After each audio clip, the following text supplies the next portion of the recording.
प्रभूच्या नावाला मी धन्यवाद देतो की देव बाप्पाने ही सुंदरशी वेळ दिलेली आहे। प्रियांनो, जगामध्ये देवाच्या सानिध्यामध्ये बसण्यापेक्षा सर्वात आशीर्वादाचा वेळ कोणताच नाही। कारण आम्हाला राजांच्या राजाला, प्रभूंच्या प्रभूला जर भेटायचं असलं तर तो एक तर सामूहिकरित्या आमच्याशी भेट घेण्याची तयारी ठेवतो किंवा एकांती गुप्त प्रार्थनेमध्ये तो आमची भेट घ्यायला सदैव तयार आहे। प्रार्थना ज्या पण ठिकाणी असेल त्या ठिकाणी देव बाप आपली उपस्थिती दाखवल्याशिवाय राहत नाही। प्रार्थना स्टार्ट होण्या अगोदर आपण साधू सुंदर सिंगचा विषय काढला होता आहे ना। प्रियांनो, साधू सुंदर सिंगच्या जीवनामध्ये इतके कार्य झालेले आहेत, इतके कार्य झालेले आहेत। प्रियांनो, जंगलातले प्राणी साधू सुंदर सिंगवर हल्ला अटॅक करत नव्हते। जंगलाचा प्रवास साधू सुंदर सिंगने आपल्या भावी जीवनामध्ये किती केला असेल आम्हाला सांगता येणार नाही। आज त्या एवढ्या महान देवाच्या दासाचं नाव पुण्यामध्ये इतकं देव बाप्पाने उंच केलेलं आहे। पंचवटी या ठिकाणी, पंच हाऊस ज्याला म्हणतात, त्या ठिकाणी साधू सुंदर सिंग आले होते। आज पहा ते पंच हाऊस कसं आहे। त्या ठिकाणी आजही देवाचं सानिध्य आणि देवाची उपस्थिती त्या ठिकाणी जाणवत आहे। प्रियांनो, सेवकाचं पाऊल एखाद्या भूमीला लागणं साधं नाही, म्हणून बायबलमध्ये पण सांगितलं, 12 शिष्यांना सांगितलं प्रभू येशू ख्रिस्तांनी स्वतः, तुमचे पाऊल ज्या भूमीवर पडतील ती भूमी तुमची, त्या भूमीमध्ये माझं नाव सदैव राहणार। आणि शिष्य निरनिराळ्या प्रांतामध्ये पायी प्रवास करायचे आणि त्यांना एक टोपण नाव दिलं होतं। काय नाव दिलं होतं बघूया जरा बायबलमधून आपण। प्रेषितांची कृत्य 17वा अध्याय 6वं वचन। आपण सध्या विचाराच्या माध्यमातून चाललो तर 17वा अध्याय 6वं वचन। अजून प्रार्थना देखील आपण केली नाही, प्रार्थना पण करणार आहोत आपण। एवढं वचन वाचूया मग बघूया। 6वं वचन। परंतु त्यांचा शोध लागला नाही, तेव्हा त्यांनी यासोनाला व कित्येक बंधूंना नगराच्या अधिकाऱ्याकडे ओढत नेऊन आरडाओरडा करीत म्हटले, ज्यांनी जगाची उलटापालट केली ते येथेही आहेत, ते येथेही आले आहेत। जगाची उलटापालट करणं, हे नाव मिळणं इतकं सोपं नसतं प्रियांनो, इतकं सहज नाही हे नाव प्राप्त करून घेणं। दुरूनच त्यांचा समूह पाहिले की लोक म्हणायचे जगाची उलटापालट करणारे आले। आता या ठिकाणी जगाची उलटापालट होणारच आणि व्हायचीच। प्रियांनो, साधू सुंदर सिंगनी पण आपल्या भावी जीवनामध्ये देवाला इतकं उंच केलं, इतकं उंच केलं, म्हणून देवाने पण साधू सुंदर सिंगला उंच करण्यामध्ये कोणती कसर ठेवलेली नाही। आज हर एक सेवकांच्या मुखामध्ये, हर एक ब्रदरांच्या मुखामध्ये, हर एक सिस्टरांच्या मुखामध्ये आणि हर एक विश्वासणाऱ्यांच्या मुखामध्ये ज्यांना साधू सुंदर सिंगची माहिती झालेली आहे ते तर साधू सुंदर सिंगचं नाव घेतल्याशिवाय राहत नाही। ते आज देवाचे दास प्रभूच्या दरबारात आहेत, परंतु त्यांचं नाव आजही पृथ्वीवर घेतलं जात आहे। ही आहे त्या दासाची खरी ओळख की ते आशीर्वादाने ओतप्रोत भरलेले आहे. प्रियांनो, एक विचार आला, आपण प्रार्थनेने आराम करू. कारण जे मनामध्ये येतं ना, ते बोलत असताना लक्षात येत नाही कधी कधी की प्रार्थना झाली नाही आणि आपण सुरू केलं.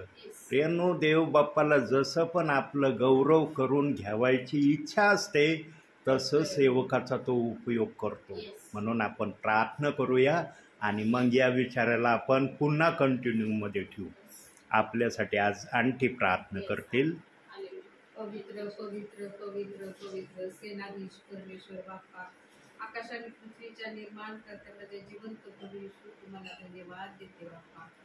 हो पिता परमेश्वर बाप्पा, आजचा आनंदाचा दिवस तू प्रार्थनेचा आमच्या जीवनाशी जोडला त्याबद्दल धन्यवाद बाप्पा. तुझ्या दासाला तू घेऊन आला प्रभू, त्याबद्दल आभार मानते बाप्पा. आणि खरोखर बाप्पा, आजचं वचन आमच्यासाठी बाप्पा आशीर्वादित होते बाप्पा. खरोखर युवा की जय जयकार होती ते युवा का धन्यवाद देती बाप्पा. युवा की स्तुती हो प्रभू राजा. हो पिता परमेश्वर बाप्पा, खरोखर तू जगाचा प्रकाश आहे बाप्पा. या घरामध्ये प्रभूजी तुझा प्रकाश असू दे प्रभू राजा. जिथे कोणी जो या घरामध्ये येईल तुझा सेवक, त्याचा आदर होईलच होईल बाप्पा.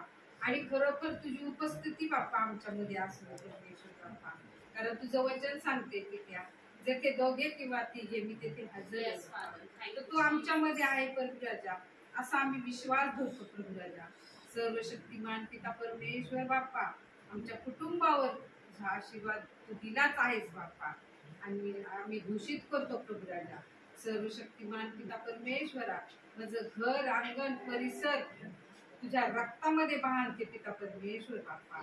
खरोखर माझ्या जिवंत प्रभू येशू, तू आम्हाला या जिवंत भूमीवर ठेवलंस बाप्पा, त्याबद्दल आभार मानते. आणि खरोखर प्रभू राजा, आमच्या कुटुंबामध्ये बाप्पा तुझी शांती तू दिलीस बाप्पा, त्याबद्दल आभार मानते पिता परमेश्वर बाप्पा.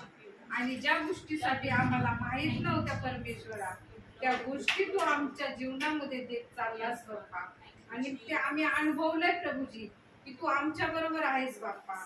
आणि खरोखर बाप्पा, या कुटुंबावर प्रभू राजा तुझा आशीर्वाद व तुझा अनुग्रह आहे प्रभू राजा. आणि खरोखर बाप्पा, आम्ही मुखाने म्हणतो प्रभूजी की मी व माझे घराने प्रभू येशूची सेवा करेल.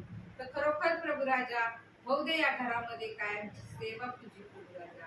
आणि खरोखर आम्ही इथे एकत्र बसत असताना प्रभूजी, आमचे आत्मिक कान उघड, आमचे आत्मिक डोळे उघड, अंतःकरणाचं दार उघड बाप्पा. कारण ते वचन बाप्पा घेऊन सोडून देण्यासारखं नाहीये प्रभू राजा. ते वचन ग्रहण करून बाप्पा आमच्या हृदय पट्ट्यावर लिहिल्या जाऊ दे बाप्पा. आणि खरोखर बाप्पा, तुझं वचनच आम्हाला सर्व काही बाप्पा शारीरिक, आत्मिक, भौतिक आशीर्वाद देते बाप्पा. व माझ्या स्वर्गीय पित्या, खरोखर तुझा अभिषेक आमच्या घरामध्ये वितरून येऊ दे पित्या परमेश्वर बाप्पा. या घरामध्ये प्रार्थनेची विधी बांधलेली आहे बाप्पा, या विधीवर तुझी उपस्थिती असू दे बाप्पा. तुझा अभिषेक आमच्यावर उतरून येऊ दे पवित्र आत्म्या. बोल पवित्र आत्म्या तुझ्या दासाबरोबर बाप्पा.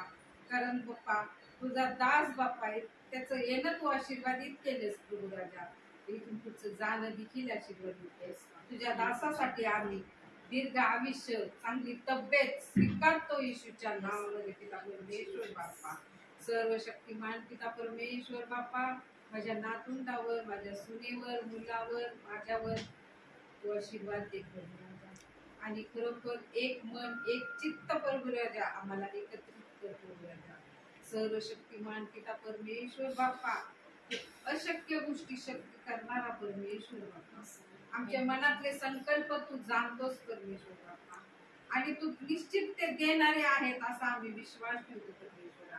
आज भजनकर पाटकरांसाठी प्रभू राजा विनंती करते प्रभू राजा. तुझा दास आहे, अभिषिक्त दास बाप्पा. आज 30 लाख लोक प्रभू राजा तुझ्याजवळ विनंती करतात त्यांच्यासाठी प्रभू राजा. आणि खरोखर आज 30 लाख लोक म्हणजे बोटावर मोजणे इतके नाही परमेश्वर बाप्पा.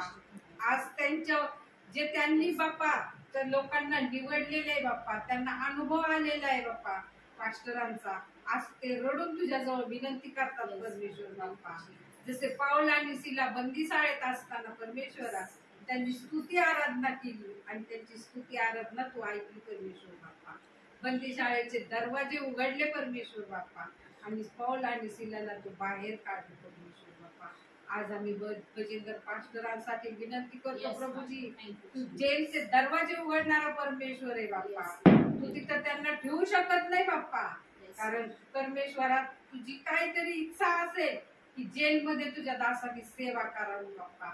होय प्रभू परमेश्वर बाप्पा, त्यांच्या कुटुंबावर तू आशीर्वाद दे बाप्पा. त्यांना धैर्य, शक्ती, सामर्थ्य दे बाप्पा. त्यांचे लहान लहान लेकरं परमेश्वर बाप्पा, आज त्यांची सेवा कुठं कुठं आहे परमेश्वर बाप्पा. त्यांची मिनिस्ट्री तू कधी बंद पडू देणार नाही बाप्पा, कारण प्रभू परमेश्वरा तुझ्याला निवडतो तिथं बंद होण्यासाठी नाही परमेश्वरा. तिथे उंचावल्या जा, आणखीन तो तुझा दास उंचावल्या जाईल बाप्पा. हो पिता परमेश्वर बाप्पा, आज त्या मुली, छोटीशी मुलगी 5-6 वर्षाची परमेश्वर बाप्पा, आज ती रडून ती तिच्या पितासाठी प्रार्थना करत होती प्रभूजी. आज तिचे प्रार्थना तू स्वर्गीय स्थानासमोर दूताप्रमाणे पोहोचली असेल बाप्पा, असा विश्वास धरतो परमेश्वर बाप्पा. मनुष्याला अशक्य आहे पण परमेश्वराला शक्य आहे, आणि तोच परमेश्वर त्याच्या दासाला बाहेर काढू शकतो, कारण तो ज्या परमेश्वराच्या न्यायालयामध्ये तिथे कुणाची गरज नाही पडत परमेश्वर बाप्पा, कुणाची सहाय्यता नाही पडत परमेश्वर बाप्पा. आम्ही घोषित करतो, कबूल करतो या मुखानी की पास्टर सही सलामत बाहेर येणार त्या दिवसामध्ये आम्ही पाहणार बाप्पा. आणि खरोखर प्रभूजी तुझ्या दासाला तो खचणार नाही. तो इस्रायलचा शेर आहे, इस्रायलचा शेर कधी घाबरत नाही. आणि खरोखर प्रभू राजा तिथे देखील तू त्याच्यावर करुणा करत आहेस बाप्पा. त्या दिवसात तू तुझ्या दासाला बाहेर काढत आहे प्रभूजी. आजचं वचन आमच्या जीवनासाठी, आमच्या शरीरासाठी, आरोग्यासाठी, संसारासाठी प्रभूजी आशीर्वादित होते बाप्पा. प्रभू येशूच्या नावात प्रार्थना केली की त्या तू आहे. आमेन.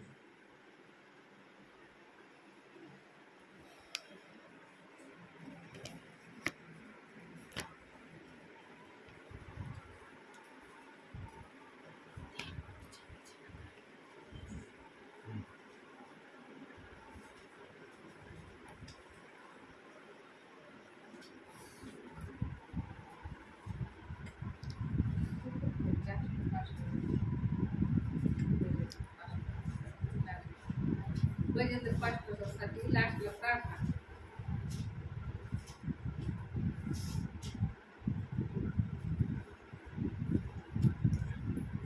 प्रेस करो. प्रभूच्या नावाला धन्यवाद देऊया पुन्हा एकदा. ज्या विषयावर देवबाप बोलत होता त्याच विषयाला आणखी थोडं कंटिन्यू करूया. प्रियांनो, एखाद्या सेवकाचं नाव सेवक जगातून गेल्यानंतरही जगामध्ये त्या सेवकाचं नाव राहणं इतकं सोपं नाहीये, इतकं साधारण नाहीये.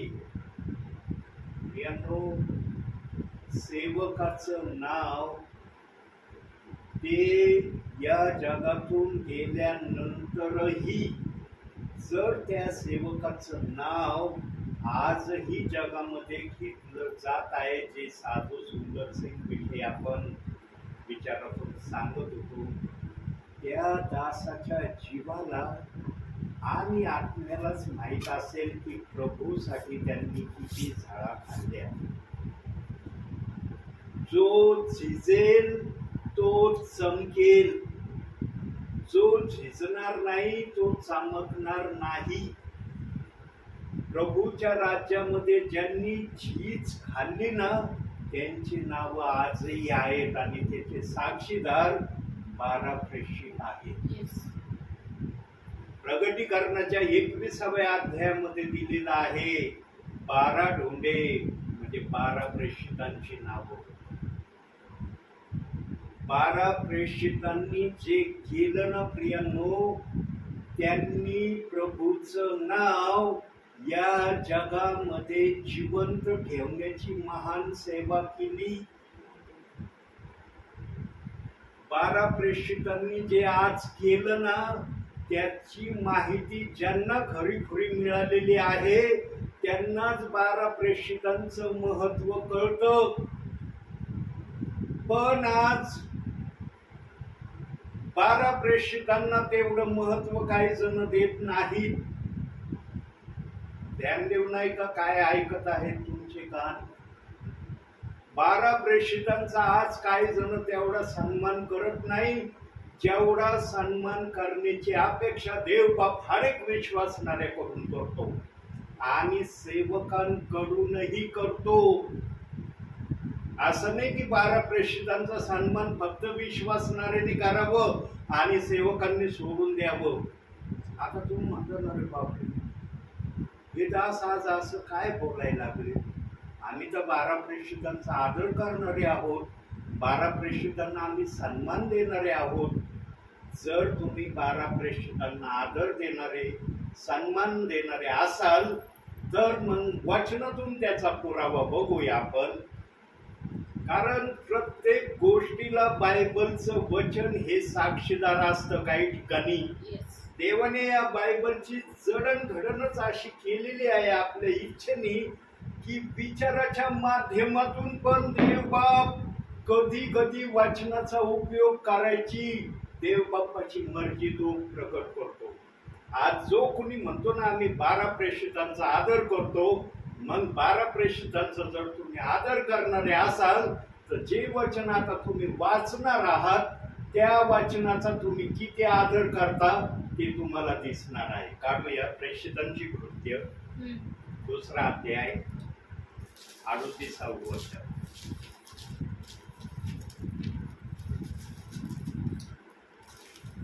पेत्र त्यांना म्हणाला, पश्चाताप करा व तुमच्या पापांची क्षमा व्हावी म्हणून तुम्ही प्रत्येक जण येशू ख्रिस्ताच्या नावाने बाप्तिस्मा द्या, म्हणजे तुम्हाला पवित्र आत्म्याचे दान प्राप्त होईल. प्रियांनो, येशू ख्रिस्त स्वर्गात गेल्यानंतर जी सुवार्ता या भूतलावर देवाच्या आत्म्याने जगामध्ये ठेवण्याचं ठरवलं ते हे वचन होतं. आज या वचनाचा किती जण सन्मान करतात, किती जण या वचनाचा आदर करतात, किती जण या वचनाप्रमाणे चालण्याची प्रक्रिया प्रभूला दाखवतात. जिथं वचनाचा विरोध आहे, जिथं वचनाचा अपमान आहे, जिथं वचनाला जागा नाही तिथं 12 प्रेषितांना जागा असेल का हो? नाही. ज्यांच्या हृदयात या वचनाचा सन्मानच नाही त्यांच्या हृदयात 12 प्रेषितांचा सन्मान असेल हे कशावरून? म्हणून म्हणतात ना हत्तीचे दात दाखवायचे वेगळे खायचे वेगळे है ना. आपल्याला एक प्रचलित मन दिलेली ना, खायचे दात वेगळे दाखवायचे दात वेगळे. प्रियांनो, देव बाप्पाला दुटप्पी स्वभावाचा मनुष्य मुळीच आवडत नाही. देव बाप्पाने दुटप्पी मनाच्या व्यक्तीचा विरोध केलेला आहे. आज जर विश्वासणारे सेवक बायबलच्या या वचनाचा विरोध करतात तर ते किती देवाचा आदर करणारे आहेत त्यांनीच विचार करावा. बायबलच्या आत्म्याने कुठंही सांगितलेलं नाही की माझ्या वचनाचा माझ्या शब्दाचा तुम्ही विरोध करा. माझ्या वचनाचा आदर सन्मान करा, त्याप्रमाणे चाला, आज्ञा पाळा, म्हणजे तुम्ही यश प्राप्तीकडे जाताल, तुमचं कल्याण होईल. या संदर्भातले वचन बायबलमध्ये जुन्या करारात पण दिलेत, नवीन करारात पण दिलेत. देव बाप्पाने आपले वचन जुन्या करारात पण आशीर्वादाचे ठेवलेत आणि नवीन करारात पण आशीर्वादाचे ठेवलेत. सांगा प्रियांनो, जे कोणी बायबलच्या वचनाचा विरोध करतात ते देवामध्ये आज देवाच्या नजरेमध्ये कसे आहेत? माणसाच्या नजरेत ते कसेही असो, देवाच्या नजरेत कसे आहेत? आणि देवाच्या नजरेत कसे आहेत ना, त्याचा पुरावा पण वारंवार देवाच्या आत्म्याने दिलाय. आणि देवाच्या आत्म्याने आपली इच्छा पण दाखवली त्या ठिकाणी की माझ्या वचनाचा विरोध करणाऱ्यांसाठी माझ्या मनामध्ये काय मी योजना बनवल्या आहेत, त्या योजना या भूतलावर पूर्ण नाही होणार देव बाप्पाच्या, त्या योजना वरती पूर्ण होणार आहेत. आणि त्या योजना काय आहेत, जरा वचनातून पुन्हा एकदा आपण तपासणी करू. कारण देवाचं वचनच असं आहे प्रियांनो, त्या वचनाला कोणत्याही विषयाने पवित्र आत्मा घेऊन गेला ना, येऊन त्या ठिकाणीच थांबतो ज्या ठिकाणी पवित्र आत्म्याला थांबण्याची इच्छा असते. काढूया प्रकटीकरण 22 अध्याय 18 आणि 19 दोन वचन. या पुस्तकातील संदेश वचने ऐकणाऱ्या प्रत्येकाला मी निश्चयपूर्वक सांगतो की जो कोणी ह्यात भर घालील त्याच्यावर या पुस्तकात लिहिलेल्या पीडा देव आणील. आणि जो कोणी या संदेशाच्या पुस्तकातील वचनातून काही काढून टाकेल त्याचा वाटा या पुस्तकात वर्णन केलेल्या जीवनाच्या झाडातून व पवित्र नगरीतून देव काढून टाकेल. हा देव बाप्पाचा 22 वचनाचा विरोध करणाऱ्यांसाठी 18-19 शेवटचा डिसिजन आहे, येस. शेवटचा निर्णय आहे. आणि हा देवाचा शेवटचा निर्णय स्वतः देव बदलणार नाही तर मनुष्याला कधी बदलता येईल. Yes. लोक आज जगामध्ये कसं वातावरण आहे माहिती आहे, ज्यांना देवाचं वचन समजत नाही ना प्रियांनो, आपल्या फायद्यासाठी आपल्या सन्मानासाठी कधी कधी बायबलच्या वचनाचा उपयोग केला जातो. बायबलची वचनं जे देव बाप्पाने ठेवलेली आहेत ना, ते कशाही अनुषंगाचे वचन असू द्या, त्यामध्ये देवाने आपलं गौरव प्रगट व्हावं हे ठेवलेलं आहे मुख्य आशय. येस. आणि त्याचा मुख्य आशय आम्हाला समजण्यासाठी पवित्र आत्मा आमच्याकडे असणं गरजेचं आहे. म्हणून येशू ख्रिस्त पण स्वर्गारोहण होण्या अगोदर 12 शिष्यांना म्हणला, तुम्ही माझ्या बरोबर सुवार्तेच्या काळात खूप सेवा केली, पण तुम्हाला पण मी ताकीद देऊन सांगतो, दुसरा कैवारी तुमच्यासाठी जोपर्यंत येत नाही तोपर्यंत यरूशलेमच्या बाहेर जायचं नाही.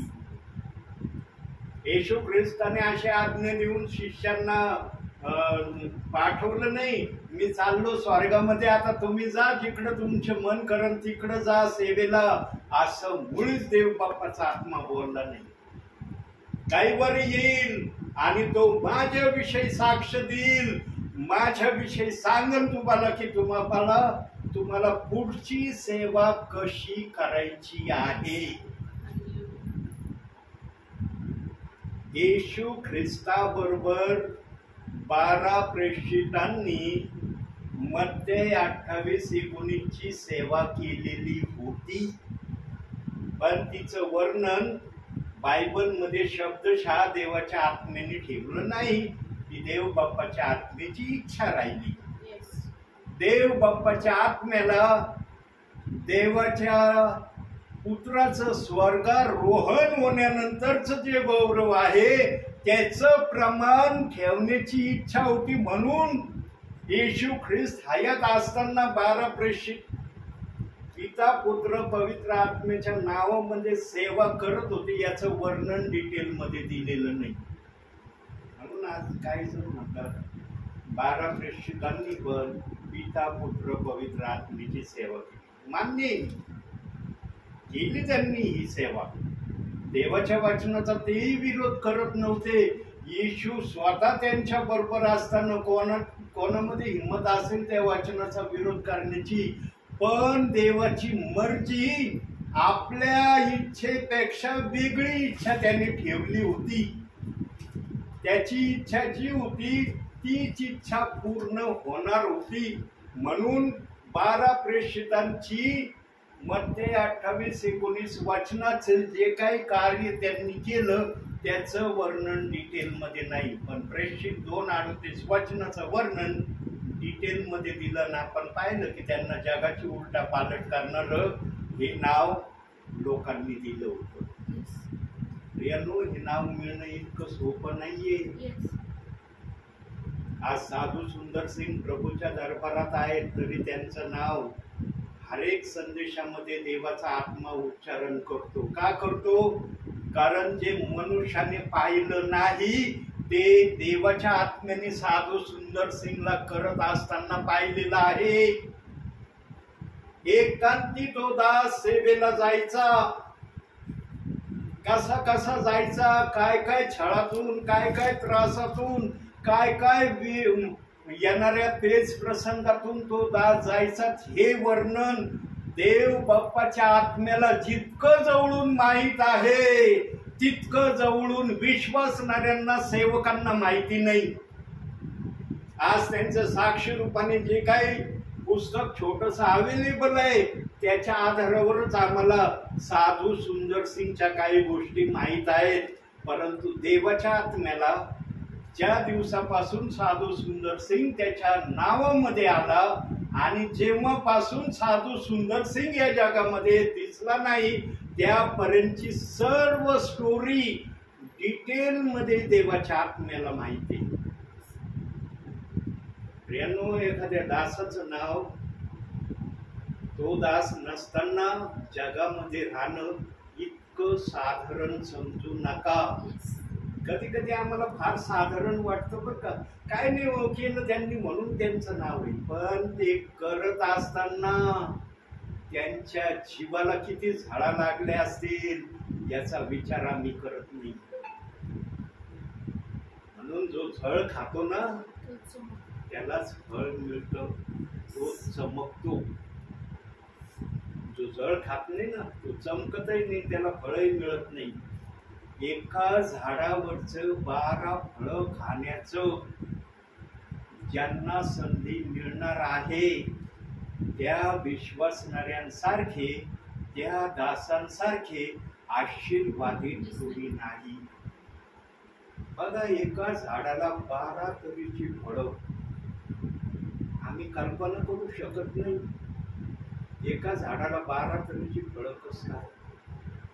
देव बाप काही पण करू शकतो, त्याला काही करणं असंभव नाही हे तो वचनातूनही आपल्या विश्वासणाऱ्यांना त्याने दाखवलेला आहे. आणि तो म्हणाला पण आहे, जे मनुष्याला असंभव ते देवाला संभव आहे. प्रियांनो, जीवनामध्ये चालत असताना आमच्या माग पण एक जण असतो बरं का. ध्यानात ठेवा, आम्ही पण विश्वासामध्ये प्रभूमध्ये चालत असताना आमच्या माग एक जण सतत असतो. फक्त तो वेळेची वाट पाहतो, योग्य वेळेची तो वाट पाहतो. आणि जेव्हा त्याला योग्य वेळ दिसते तेव्हा तो कार्य केल्याशिवाय राहत नाही. कोणतं कार्य केल्याशिवाय राहत नाही? पाहूया जरा वचनातून आपण त्याला. स्तोत्र संहिता 118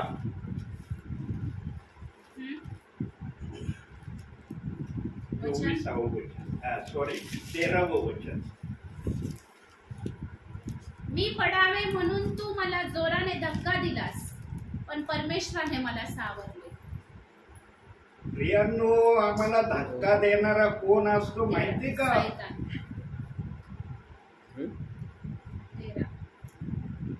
आम्हाला धक्का देणारा सैतान असतो. आणि तो धक्का पण असा देतो, पाडावे म्हणजे काय माहिती का? पाडावेचा अर्थ जर कळला ना तर मग धक्का देणाऱ्याच्या मनामध्ये किती वाईट योजना आहे ते समजून येईल. जो धक्का देतो ना त्याची इच्छा काय असते माहिती का? त्याने प्रभू येशू ख्रिस्ताच्या नावामध्ये राहू नये. तो पण धक्का असं द्यायला उठत नाही. एदेन बागेत पण तो जेव्हा गेला ना, त्याला जेव्हा खात्री पटली की आज माझ्या मनात जे वर्षोनवर्ष मी योजना केली, एदेन बागेमध्ये जे पाप झालं प्रियांनो, ते असं 3 आणि 4 दिवसामध्ये झालं नाही. कितीतरी वर्ष सैतानाने प्रतीक्षा केली असेल. काही जणांना वाटतं काय नाही, आदाम झाला, आदाम एकटा राहिला, निराशतेमध्ये परमेश्वराने पाहिलं, लगेच त्याला गाढ निद्रा दिली, त्याची एक फासळी काढली, त्याची एक स्त्री बनवली आणि ही तुझी सहकारणी, हे तुम्ही 2 जण आजपासून 2 नव्हे तर 1 आहात असं सांगून त्यांना देव बाप्पाने आशीर्वाद दिला. आणि लगेच दुसऱ्या दिवशी सैतान आला आणि आदामाने पाप केलं. अशी प्रक्रिया एदेन बागेमध्ये झालेली नाही. कितीतरी वर्ष सैतानाने वाट पाहिली, योजना केली की मला यांना पाडायचं आहे, याच्यासाठी मी काय करू. सैतान पण योजनाबद्ध तरीकेने कार्य करतो, हल्ला करतो एखाद्या विश्वासणाऱ्यावर.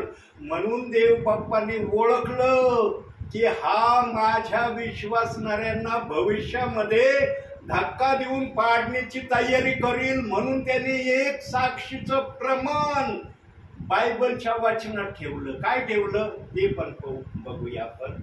नीतिसूत्रे 24वा अध्याय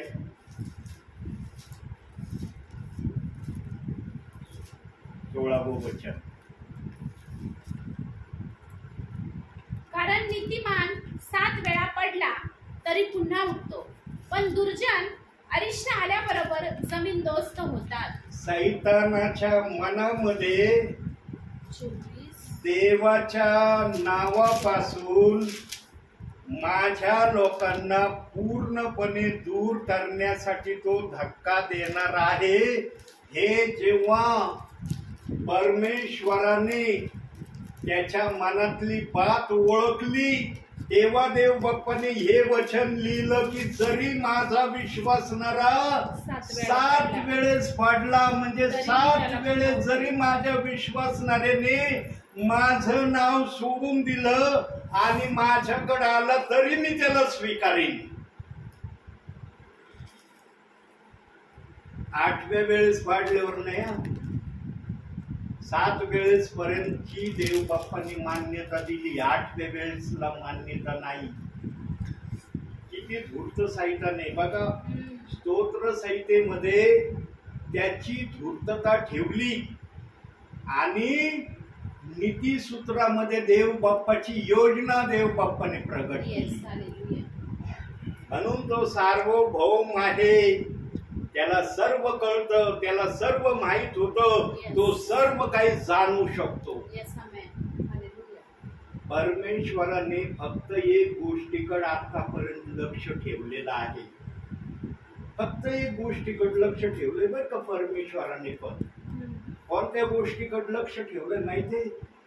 परमेश्वराने पण निश्चय केलेला आहे की मी माझ्या कारकिर्दीमध्ये सैतानाला माझ्या पुढे जाऊ देणार नाही. त्याने कोणत्याही योजना बनवल्या त्या योजनेचे पाठ राखण मी माझ्या विश्वासणाऱ्यांसाठी ठेवीन. आता एकदा धक्का मारला पाडला, एखाद्याने प्रभूला सोडून दिलं, प्रभू का पुन्हा त्यांना घेतो आपल्याकडे? कारण सैतान त्या ठिकाणी विजयी होऊ नये या अनुषंगाने 7 वेळेस एखाद्याला पाडण्याची संधी देव बाप्पांनी दिली. अरे तू 7 वेळा पड, पण 8व्या वेळेस पाडला ना, मग तुला मी माफ करणार नाही. म्हणून प्रियांनो, जे पाडतात ना त्यांच्याजवळ खरे अनुभव असतात. जो पडत नाही ना त्याच्याजवळ अनुभव नसतात. म्हणून नेहमी सांगतो ना, आडात असलं तर पावर येते. आडातच नाही तुमच्या काही काय पावरेत आणणार आहे तुम्ही आणि काय देणार आहे ते विश्वासणाऱ्यांना? म्हणून सेवकाजवळ अनुभव असणं गरजेचं आहे आणि प्रभू त्यांच्या जीवनामध्ये होऊ देतो तसं. मी तुम्हाला सांगितलं मी 3 वेळेस माझ्या जीवनात पडलो. किती वेळेस सांगतोय आज मी मला माहित नाही. भरपूर वेळा सांगितलं. 3 वेळेस पडलो. मला नव्हतं वाटत मी आता परत देवाकडे जाईन आणि देव माझा स्वीकार करीन. त्यावेळेस मला हे वचन माहिती नव्हतं बरं का, ते दाखवले. 7 वेळेस पडला तरी मी तुला उठून उभा करीन हे शब्द मला त्या समयात माहित नव्हते. मी म्हणलं कुणाला पण माफ किती वेळेस केलं जातं, 1दा 2दा 3दा, 4थ्यांदा माफ करण्याची इच्छा नाही होत कोणाला. म्हणलं मी 3 वेळेस पडलो, मला कस काय देव स्वीकारेन. जेव्हा 3ऱ्या वेळेस पडून देवाकडे गेलो ना, तेव्हा देवाने मला देवाचा सेवक बनवलं. देवाला कळलं आता याचं पडणं थांबवण्यासाठी मला ना याला सेवक करणं गरजेचं आहे. हा सेवक झाला म्हणजे हा पाडणार नाही. आणि खरंच पडलो नाही. जेव्हापासून मला देव बाप्पाने सेवक हे नाव दिलं तेव्हापासून मी माझ्या जीवनात पडलो नाही आतापर्यंत. संकट भरपूर आले, आजही संकटात आहे मी. सेवक असून मी स्वतः माझ्या मुखाने सांगतो मी आजही संकटात आहे. परंतु इतक्या संकटात देव बाप्पाने येऊ नाही दिलं मला की मी देवाला सोडून देईन. म्हणून देवाने एक धीराचं वचन दिलेलं आहे बायबलमध्ये. काय दिलेलं आहे पाहूया आपण. मला देव बाप कशी पुनरावृत्ती करताय आपल्या वचनाची. योहान शुभवर्तमान 16वा अध्याय 33वा वचन.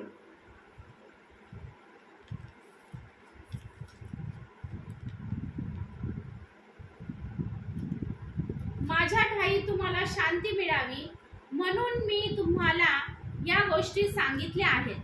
जगात तुम्हाला क्लेश होतील तरी धीर धरा, मी जगाला जिंकले आहे. बघितलं. यस. म्हणून मी तुम्हाला नेहमी सांगतो ना की देवाची जर इच्छा असली, देवाने जर ठरवलं, एका वचनातून तो लाख वेळेस बोलू शकतो. म्हणजे त्या वचनाचा रेफरन्स जर आला तर समजून घ्यायचं की देव बाप या वचनातून बोलण्याची अपेक्षा करतो. म्हणून वारंवार रिपिटेशनचे जे वचन तुम्ही वाचता किंवा ऐकता ते देव बाप्पाची योजना असते. परंतु वारंवार वचन जर ऐकले ना एखाद्याला कंटाळा पण येतो.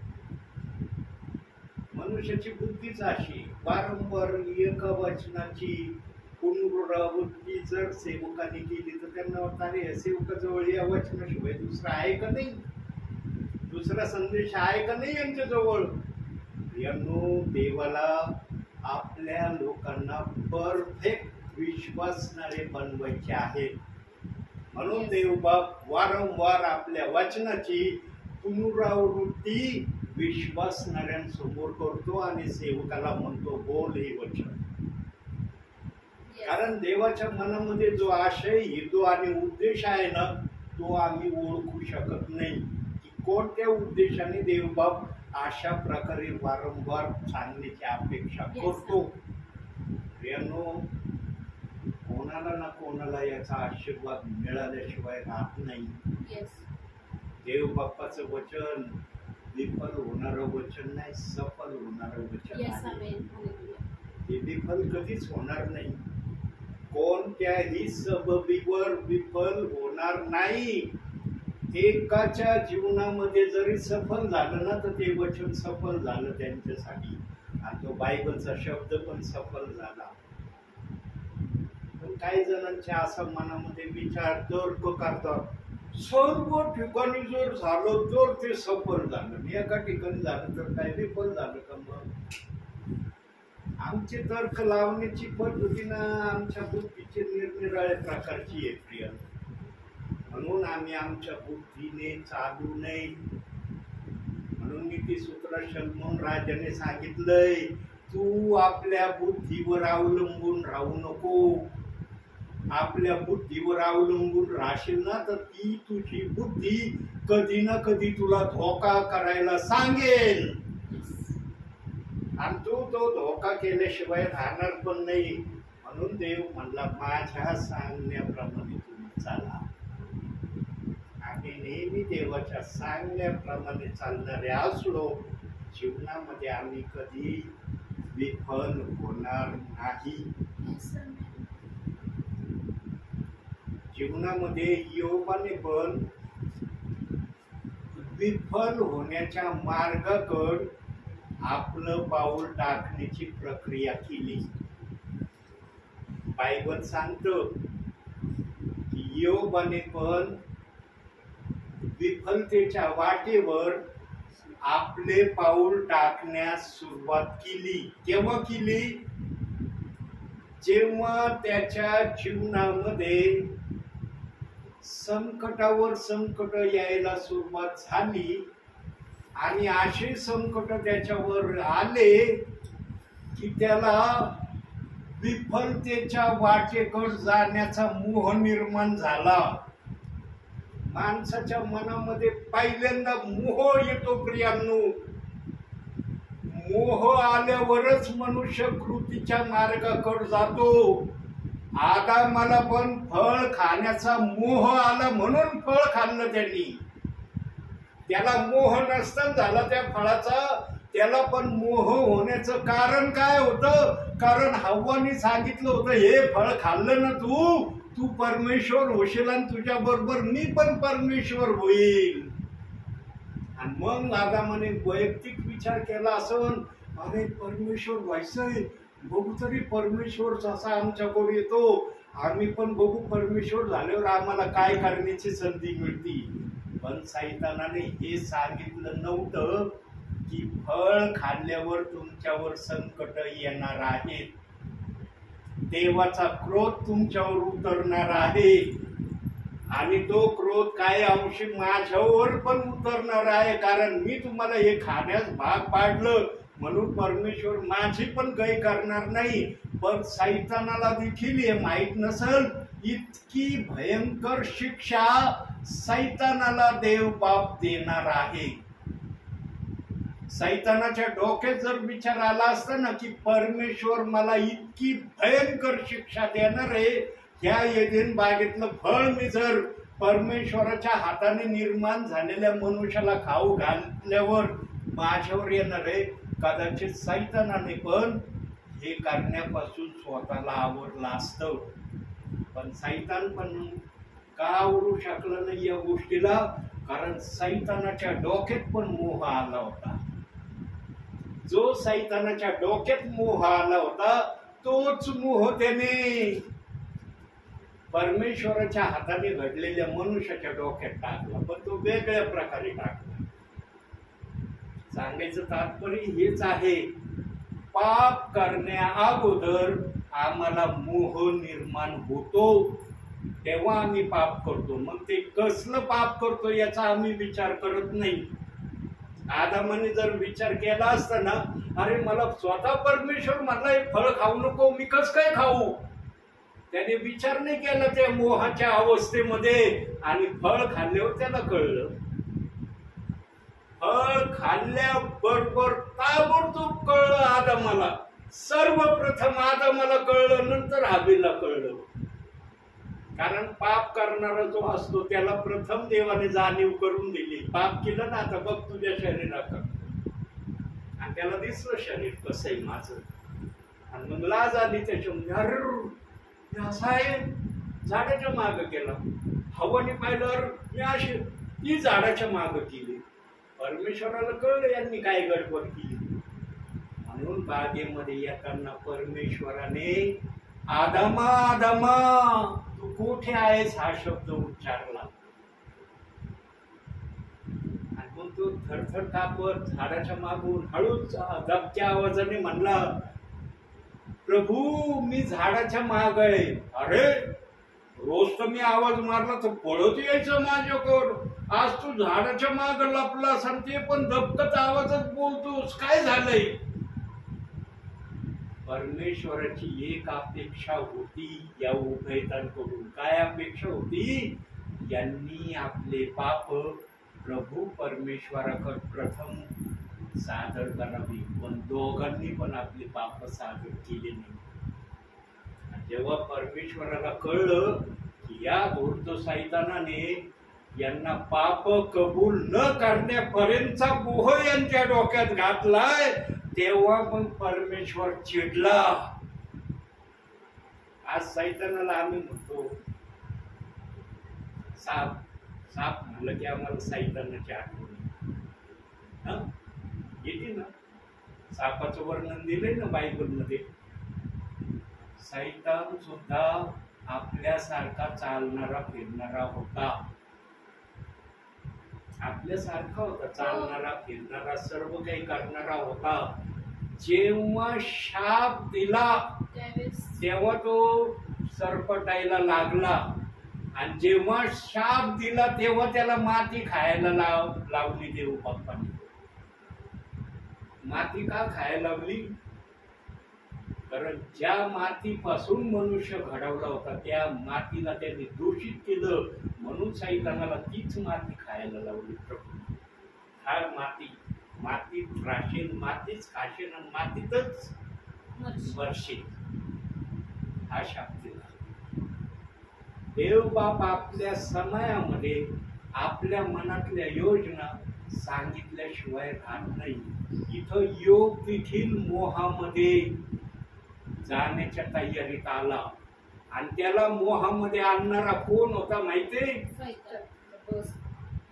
3 जण होते. त्याच्यातल्या 1 जणाचा आपण थोडस वर्णन थोडक्यात बघूया, काढूया त्याच्यासाठी. योबाचं पुस्तक 11वा अध्याय 1 ते 6 वचन. योबाचं पुस्तक 11वा अध्याय 1 ते 6 वचन. किती? 1 ते 6 का? हो.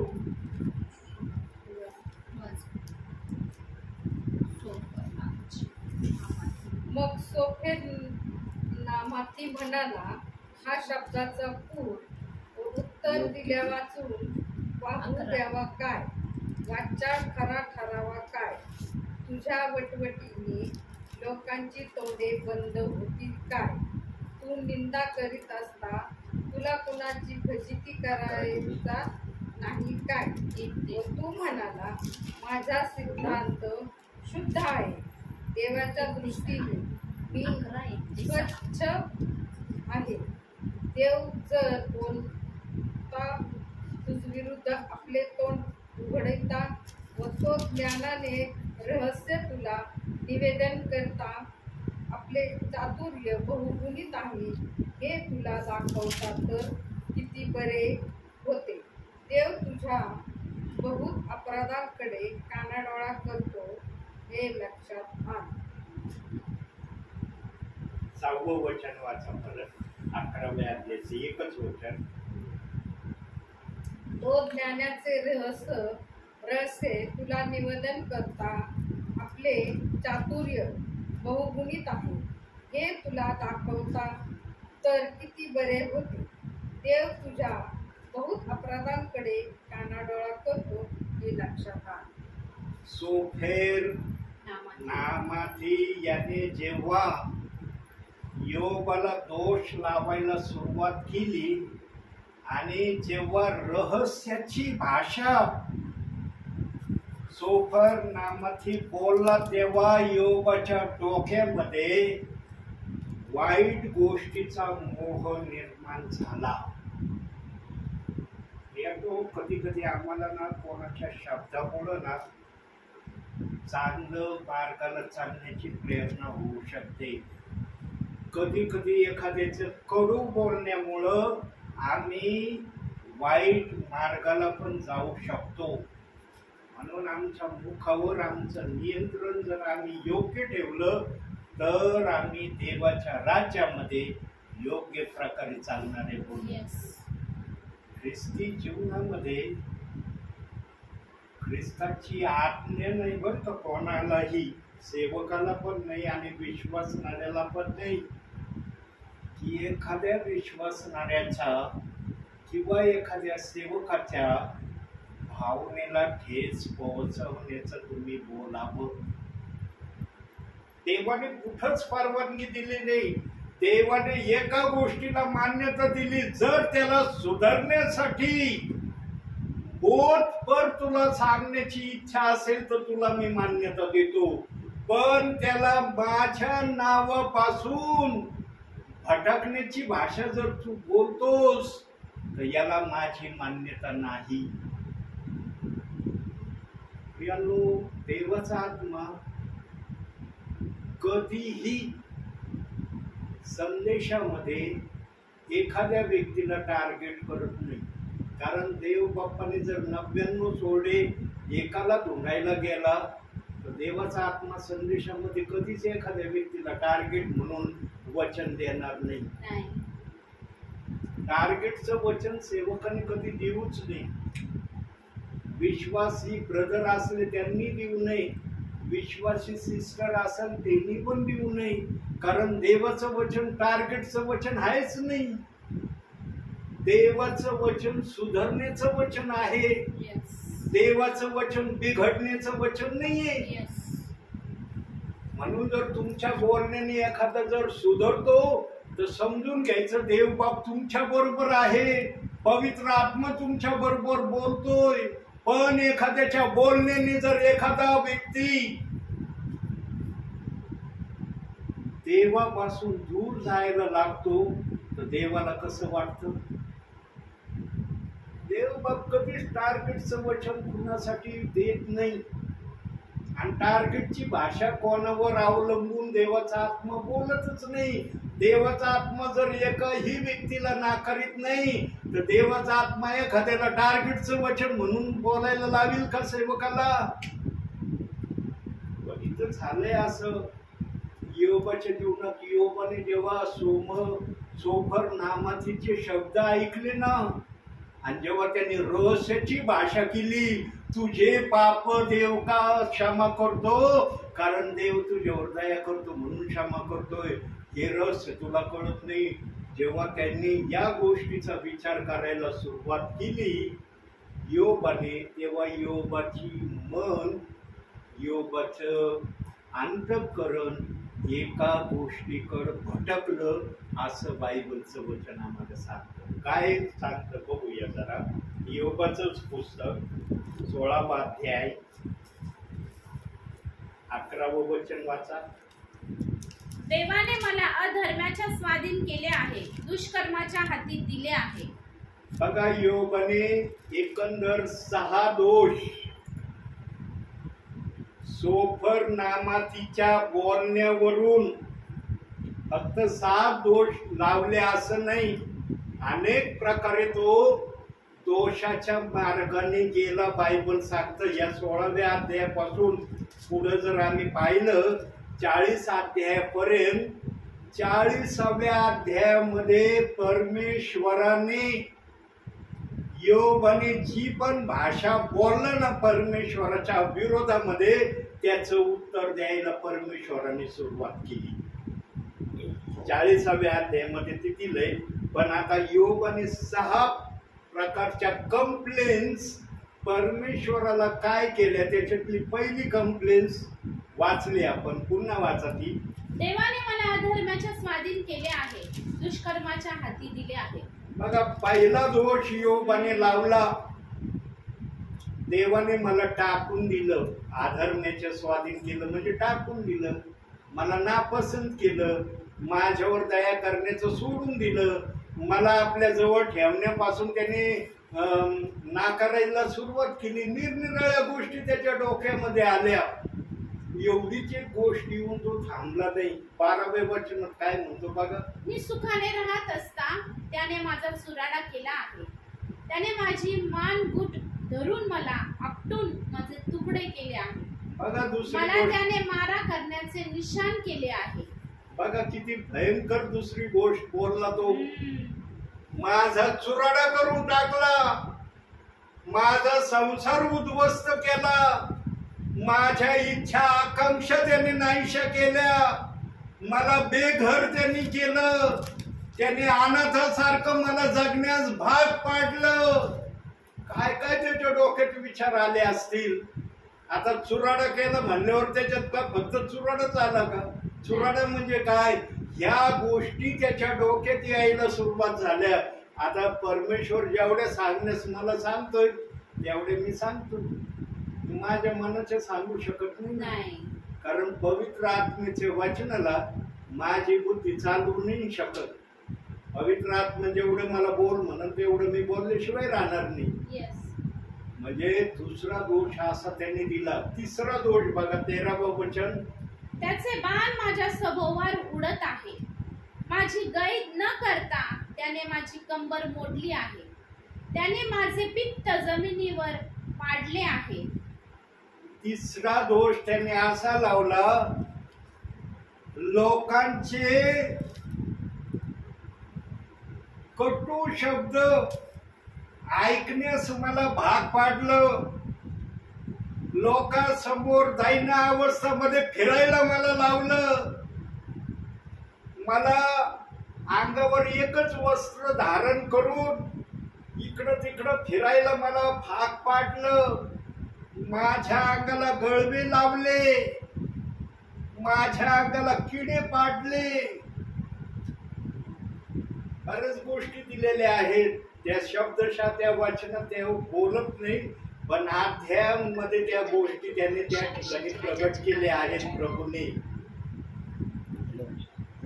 असे कटुतेचे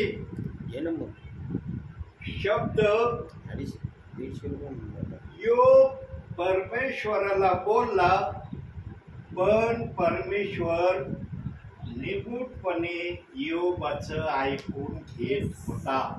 14व्या वचनात काय म्हणतोय? 14वं, तुझ्या हाती असलेला अधर्म तू दूर करशील व आपल्या या डेऱ्यात अन्याय राहू देणार नाही. नाही, ते नाही. खिंडारावर खिंडार पाडून तो मला भग्न करीतो. तो वीरांप्रमाणे माझ्यावर धावून आला आहे. म्हणजे परमेश्वर माझा शत्रू झालाय आणि माझ्यावर तो आक्रमण करण्याची तयारी करतोय.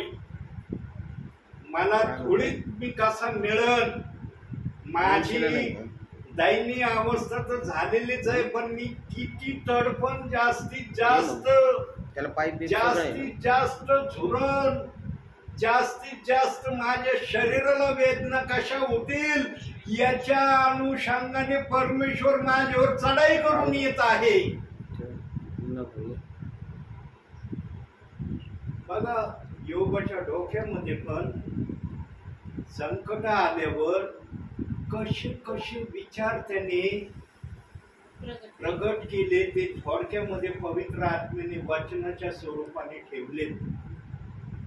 15व्या वचनात काय म्हणतोय?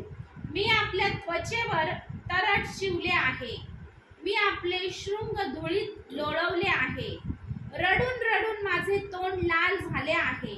माझ्या 15वं, फक्त 15वं. मी आपल्या त्वचेवर तरट शिवले आहे, मी आपले शृंग धुळीत लोळवले आहे. बस बघा 15व्या वचनात काय म्हणतोय. आता इथं सांकेतिक भाषामध्ये रूपकामध्ये या ठिकाणी तो शब्द ठेवलाय. मी आपल्या त्वचेला काय केलं म्हणतो? मी आपल्या त्वचेवर तरट शिवले आहे. तरट शिवला आहे. आता ही सांकेतिक भाषा रूपक म्हणून तो त्या ठिकाणी शब्द ठेवला. म्हणजे शब्दशः त्यातून काय सांगायचं आहे? माझ्या अंगाला किडे लागले आहेत, हे मी झाकून ठेवले आहेत. हे मी लोकांना दाखवले नाही की मला किडे पडले आहेत म्हणून. दिलं का वचनामध्ये? योबाने सांगितलं लोकांना, बघा मला किडे पडलेत, बघा कुठं कसे पडलेत, तुम्ही बघा, तुम्हाला कसं वाटतं किडे पाहिल्यावर माझे, म्हणलं का? असं दिले का वचन? पण रूपकामध्ये मी माझ्या त्वचेला शिवलं आहे, तरटासारखं शिवलंय. म्हणजे मी त्या किड्यांना झाकून ठेवलंय. आणि एखादा जर खाली पडला, आता तो शब्द बायबल मध्ये नाही दिला, तो म्हणला असणार रे खाली तुझं अन्न नाही, तुझं अन्न माझ्या मांसामध्ये आहे. एखादी आळी पडली असेल खाली, आता वर्णन नाही केलं तिथं तसं. त्वचा शिवणं म्हणजे काय? देवबाप कधी कधी आपली भाषा आपल्या पद्धतीने लिहितो आणि आपल्या पद्धतीने त्या भाषेचं वर्णन करतो. म्हणून संदेश हा मनुष्याच्या इच्छेने आलेला नाही. प्रियानो, कोणत्या अँगलने आम्ही फिरून आलो ना, आम्हाला देवाच्या आत्म्यापाशीच येऊन थांबावं लागेल. कारण तो सर्व करता आहे. त्याला जे सांगायचं तो सांगितल्याशिवाय राहत नाही. एखाद्याला नवीन भाषा वाटत असेल म्हणून ते काय विचार करतील ते त्यांचं. देवाच्या आत्म्याला जे कळवायचं ते कळवतोय. प्रियांनो, किडे होणं शरीरामध्ये सोपी गोष्ट आहे का? सोपं वाटतं किडे होणं? साधारण वाटतं? ज्याला किडे लागतात ना त्यालाच कळतं त्याची वेदना काय असते. प्रियांनो, इतका भयंकर त्रास होतो ना. एक जर किडा आपल्या अंगाला लागलं ना, आपल्याला त्या किड्याचं उतरणं सहन होत नाही. सहन होत नाही. प्रियांनो, मी माझ्या भावी जीवनामध्ये नेहमी माझे उदाहरण मी ठेवत असतो. नेहमी माझ्या उदाहरणांनीच मी माझ्या जीवनात देवाने माझ्यावर कशी दया केली मी त्याच्या नावात नसतानाही ते मी या समयामध्ये सांगत आहे. इतका मी लहानपणी कोळसाळ होतो, खोड्या करणारा होतो. लहानपणचं सांगतो, जेव्हापासून मला कळायला लागलं ना, 12 वर्षानंतर मला कळायला लागलं, फार खोड्या करणारा मी होतो. माझ्या जीवनामध्ये मी ज्या पण गोष्टी केल्या ना, मग त्या शारीरिक असो आत्मिक असो, त्यानं इतक्या भयंकर स्वरूपाच्या मी करण्याचा प्रयत्न केला माझ्या जीवनात. पण देवाने मला त्यामध्ये सांभाळलं. प्रियांनो, त्याने सांभाळलं म्हणून आज मी सेवा करतो. त्याने सांभाळलं नसतं ना तर मला देवाची सेवा करता आलीच नसती, किंबहुना मी सेवकही झालो नसतो. प्रियांनो, मला पण माझ्या भावी जीवनामध्ये सांगू द्या, कारण सांगितल्याने ओझं हलकं होतं. सांगितलं नाही ना तर हृदयावर दडपण येतं किंवा ओझं राहतं. योबाला तर किती किडे लागले होते अंगाला, त्याचं शब्द आकडा दिलेला नाही. पण माझ्या जीवनामध्ये, माझ्या वैयक्तिक जीवनामध्ये मी शालेय अभ्यास शिकत असताना, इयत्ता 8वी मध्ये असताना, कितवीमध्ये, इयत्ता 8वी मध्ये असताना, आणि आमचे वडील डिफेन्स मध्ये कामाला होते. आम्ही ऑफिसरच्या बंगल्यामध्ये पाठीमागं जे सर्वंट क्वार्टर असायचे तिथं आम्ही राहायचो. जेव्हा आम्हाला सरकारी रूम नव्हता मिळाला तेव्हा आम्ही सर्वंट क्वार्टरमध्ये ऑफिसरच्या बंगल्यामध्ये राहायला होतो.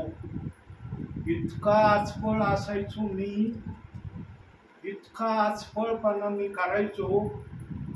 काहीही मला लागलं ना, लोखंड लागू द्या, लाकूड लागू द्या, दगड लागू द्या, काही लागू द्या, मी कधीच इंजेक्शन घेत नव्हतो. मला म्हणायचे, अरे धनुर्वात होईल, इंजेक्शन घे. म्हणाले, मी या गोष्टी नाही मानित. धनुर्वातन येन देन मला नाही चालत. मला देवाने घडवलंय, मला काही होणार नाही. मी देवाचं नाव घ्यायचो बरं का, त्याही वेळेला नाव घ्यायचो. पण एकदा असं झालं, माझ्या पायाला लोखंड लागलं. त्या लोखंडाचे निशाण माझ्या पायाला आजपर्यंत. त्या लोखंड लागलेल्या गोष्टीकडे मी दुर्लक्ष केलं. इतकं दुर्लक्ष करत गेलो आणि घरच्यांना पण सांगितलं नाही. माझ्यामध्ये सांगण्याची वृत्ती फार कमी आहे प्रियांनो. बर्दाश्त करण्याची वृत्ती मी ज्यादा ठेवलेली आजपर्यंत आहे माझ्या जीवनात. जेव्हा मला त्या जखमेचा त्रास व्हायला लागला, आणि जखमेचा त्रास कधी होतो माहिती का प्रियांनो? 1च्या नंतर किंवा 12च्या नंतर एखाद्या व्यक्तीला ना कोणत्याही गोष्टीचा त्रास होतो. त्याच्या अगोदर त्रास सहसा होत नाही. जेव्हा माझ्या त्या जखमेतून काहीतरी पोचल्यासारखं भयंकर वेदनांसारखं व्हायला लागलं, जाग आली मला. आणि मग वडिलांकडे गेलो, वडिलांना म्हणलं मला ना या पायातून काहीतरी होतंय. काय होतंय? काहीतरी असं काहीतरी टोचतंय, भयंकर टोचतंय, त्याची वेदना मला सहन व्हायना. आणि मग वडील कुठं होते? तेव्हा दाखवलं वडिलांना. वडिलांनी पाहिलं तर वडिलांना ते पावलं नाही. ते म्हणे एवढं उस्तर तू का सांगितलं नाही? मला वाटलं बरं होऊन जाईल, बरं होऊन जाईल. ते बरंच झालं, ते असं झालं. आणि मग आम्ही मेजर विश्वनाथन साहेब यांच्या बंगल्यात राहायला होतो. दुसऱ्या दिवशी सकाळी झोपेतून उठल्याबरोबर ते ऑफिसर वडील गेले, म्हणे मेरे लड़के के ना पैर को बहुत बड़ी जख्म हो गई है और उसको रात भर नींद नहीं आ गई. ये बोले क्या हो गया? मैंने कुछ तो भी लगा था, उससे वो जख्म दिखाई नहीं, उसको दवाई भी लगाई नहीं, हमको भी बताया नहीं.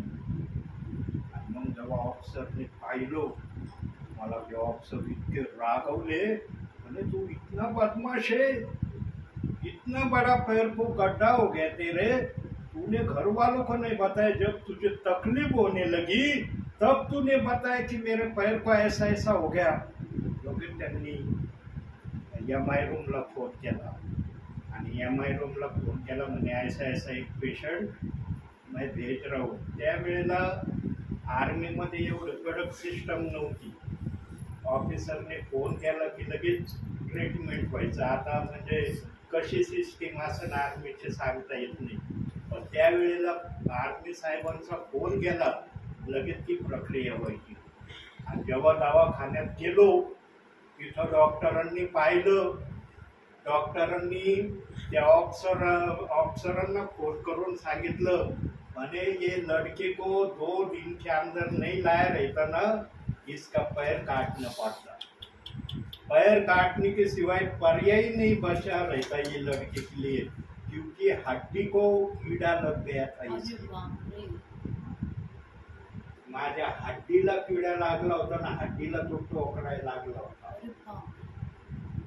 आणि जेव्हा त्या हड्डीला टोकरायला लागला तेव्हा मला वेदना सहन नाही झाल्या. 2 ते 3 किडे माझ्या हड्डीला लागले.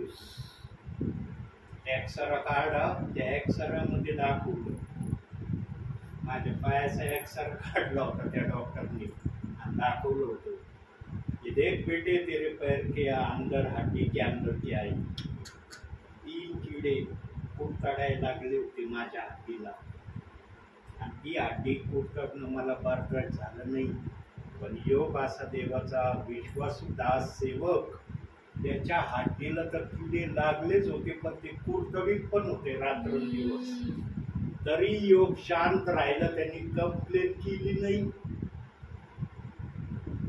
लोकांना कंप्लेंट केली नाही. बघा माझ्या हड्डीला किडे लागलेत, कसे लागलेत बघा तुम्ही. झाकून ठेवलं त्यांनी, झाकून. म्हणून वचन सांगतं, मी आपली त्वचा शिवली आहे ना, हे सांगतंय ना वचन. शब्दशः हा अर्थ आहे त्याचा की योबाने आपल्या हड्डीला लागलेले किडे लोकांना दाखवले नाही, पण परमेश्वराला कंप्लेंट केल्याशिवाय योग राहिला नाही, हे त्यातून सांगायचंय. आणि सर्वात मोठी कंप्लेंट त्यांनी परमेश्वराला 6वी काय केली, वचनातून बघू. 16वा अध्याय 16वंच वचन. रडून रडून माझे तोंड लाल झाले आहे, माझ्या पापण्यावर मृत्यू छाया पडली आहे. किड्यांच्या कुरतडण्याने आता माझा प्राण जवळ येत आहे. माझा प्राण माझ्या शरीरातून बाहेर निघण्याची तयारी करत आहे. आणि मग सैतानाला परमेश्वराने सांगितलं होतं योबाच्या 2ऱ्या अध्यायामध्ये, योब हा मी तुझ्या हाती देतो, पण योबाच्या अंगाला हात लावू नको. अंगाला हात लावू नको म्हणजे काय? त्याला मरण देऊ नको. म्हणून ख्रिस्ती व्यक्तीला देवाशिवाय मरण येऊ शकत नाही. ख्रिस्ती व्यक्तीवर कोणतीच शक्ती कार्य करणार नाही. पण त्याचे प्रमाण दिलेत बायबलमध्ये, निरनिराळ्या प्रकारे प्रमाण दिलेत. याकोबावर मंत्र तंत्र दिलंय ना वचन, हे ते प्रमाण आहे. पण योग कंप्लेन करत आहे परमेश्वराला की या किड्यांच्या कुरतडण्याने आता माझा प्राण जाण्याची तयारी करायला लागलेला आहे. आणि जेव्हा किडे लागले ना त्याच्या अंगाला, तेव्हा तो धुळीतून राखेत जाऊन बसला, खापरीने आम खाजवायला लागला. कारण त्या किड्यांचं कुरतडणं त्याला असहाय्य झालं, म्हणून तो धुळीतून राखेत बसला. आणि तेव्हा परमेश्वराची नजर योबाकडे गेली. मग सैतानाला धमकावलं परमेश्वराने, बस झाला आता योबाला त्रास देणं. माझा दास धुळीतून राखेत जाऊन बसलाय, त्याला आता असहाय्य त्या किड्यांची वेदना होऊ राहिलेली आहे. आता माझा दासाने मला सांगितलंय की माझा प्राण माझ्यामधून निघून जाण्याची तयारी करत आहे. आणि देव बाप्पाने योबाचा प्राण काढून घेतला नाही किंवा योबाचा प्राणही गेला नाही. म्हणून देव बाप्पा येशू आम्हाला म्हणला, जो मजकडे येतो त्याला मी घालून देणार नाही, त्याला सांभाळून ठेवीन. संकटात पण सांभाळीन आणि आनंदातही सांभाळीन. असं नाही संकटात सोडून देईन, आनंदातच सांभाळीत राहील. आमचा प्रभू परमेश्वर संकटामध्ये आपल्या विश्वासणाऱ्याला जास्तीत जास्त सांभाळतो. प्रियांनो, सहाय्यतेचे दुर्ग उभे करतो परमेश्वर. जो दुर्ग त्याला वाटेल सहाय्यतासाठी योग्य आहे, त्या दुर्गाला तो उपयोगात आणतो. दुर्ग म्हणजे काय माहिती का? मनुष्याला सहाय्यासाठी उभं करतो. मग तो एकाला करतो, अनेकाला करतो, ती त्याची इच्छा. पण संकटामध्ये असलेल्यांना परमेश्वर अनाथासारखं सोडून देत नाही. संकटात पडले, आता संपले तुम्ही, असं परमेश्वर म्हणत नाही. त्यांच्यासाठी सहाय्यक उभे करतो. मग ते किती करायचे ते परमेश्वर ठरवतो. 1 करायचा का 10 करायचे का 2 करायचे का 5 करायचे, परमेश्वर ठरवतो. पण संकटामध्ये सहाय्यक आमच्यासाठी प्रभू तयार ठेवतो. इथं तर योबावर स्वतः सैतान कुठून पाडलेला होता, म्हणून परमेश्वराला सैतानाला म्हणावं लागलं, आता निघून जा तू. माझा दास जरी किड्याने पूर्ण भरलाय ना, मी माझ्या दासाला 1 सेकंदात बरं करीन. 42व्या अध्यायामध्ये 11 पासून वचनामध्ये योबाने जे कार्य केले, 42:11च्या पुढचे वचन, योग बरा झाला त्याचे ते साक्षीदार आहेत. ते वचन, योग जर बरा नसताना झाला तर त्याला 42 अध्यायाच्या 11व्या वचनाच्या पुढे बोलताच आलं नसतं. देवाचं वचन देवाच्या आत्म्याशिवाय कोणी उलगडून सांगू शकत नाही. योबाला परमेश्वराने प्रथम बरं केलं धुळेत आणि राखेत बसल्यावर. इतकं निर्मळ आणि शुद्ध केलं जितका तो जन्मताना नसेल इतकं शुद्ध परमेश्वराने स्वतः योबाला केलं. का केलं माहिती का? त्याचं कारण आहे, कारण त्याने सैतानाला हरवलं म्हणून केलं. हार नाही मानली, पण त्याने परमेश्वराला सांगितलं आता माझा प्राण जायच्या मार्गावर आलाय, मी कधी पण या जगातून जाऊ शकतो, अशी माझी अवस्था झाली. आणि जेव्हा परमेश्वराने हे शब्द ऐकले, परमेश्वराला तर कळतच होतं त्याला वेदना किती होत आहेत, पण परमेश्वर हे समजला की योबाला आता या वेदना सहन होणं शक्य होऊ नाही राहिलं, म्हणून तो बोलत आहे माझा आता प्राण निघण्याची तयारी करत आहे. आमचा प्राण ना आमच्या वेदनाच काढून देतो. कोणत्याही व्यक्तीचा प्राण ना त्याच्या शरीरातल्या वेदनाच काढून नेतात. मग ते कशा प्रकारच्या वेदना असतील तो भाग वेगळा. सध्या एकदम झटपटरित्या मरण कोणत्या गोष्टीने येतं? अटॅक आला की संपला. एखादा वाचतो त्या अटॅकामधून. म्हणून बायबल सांगतं, काय सांगतं? सत्कर्म जर चांगले असले ना, तुमचे कर्म जर चांगले असले ना, तुमचा प्राण जरी निघण्याची तयारी करत असला तरी देव म्हणतो नको निघू, थांबते. ज्याच्या अटॅक वर ट्रीटमेंट होऊन बरं होतो ना एखादा, त्या व्यक्तीसाठी हे प्रमाण आहे की त्यांनी काहीतरी चांगले सत्कर्म केले म्हणून अटॅकामधून वाचले. बहुतेक जण अटॅक आले, आपले प्राण त्यांनी गमावले. योबाचा प्राण जाणार नाही हे सैतानाला प्रभू परमेश्वर बोलला होता. योबाचा मी प्राण जाऊ देणार नाही आणि योबाच्या प्राणाला हानी करण्यापर्यंत मी तुला त्याला वेदना करण्याची अनुमती देणार नाही. जेव्हा योबाने सांगितलं, परमेश्वराने पाहिलं, तेव्हा सैतानाला धमकावलं आणि सैतान निघून गेला. आणि 42व्या अध्यायाच्या 11 वचनापासून खाली मग योबावर काय आलं ते आपण पाहिलंय. म्हणजे योग पूर्ण बरा झाला म्हणून त्याला मिळालं ना. दुप्पट आशीर्वाद केव्हा मिळाले? तो पूर्ण बरा झाला म्हणून मिळाले. आणि त्याचा तो साक्षीदार आहे. आणि त्याचा अध्याय सांगितलं की देवाने त्याला इतका मोठा आशीर्वाद दिला, इतक्या सुंदर कन्या त्याला दिल्या की त्या राज्यामध्ये त्या कन्यांसारख्या दुसऱ्या कन्याच नव्हत्या.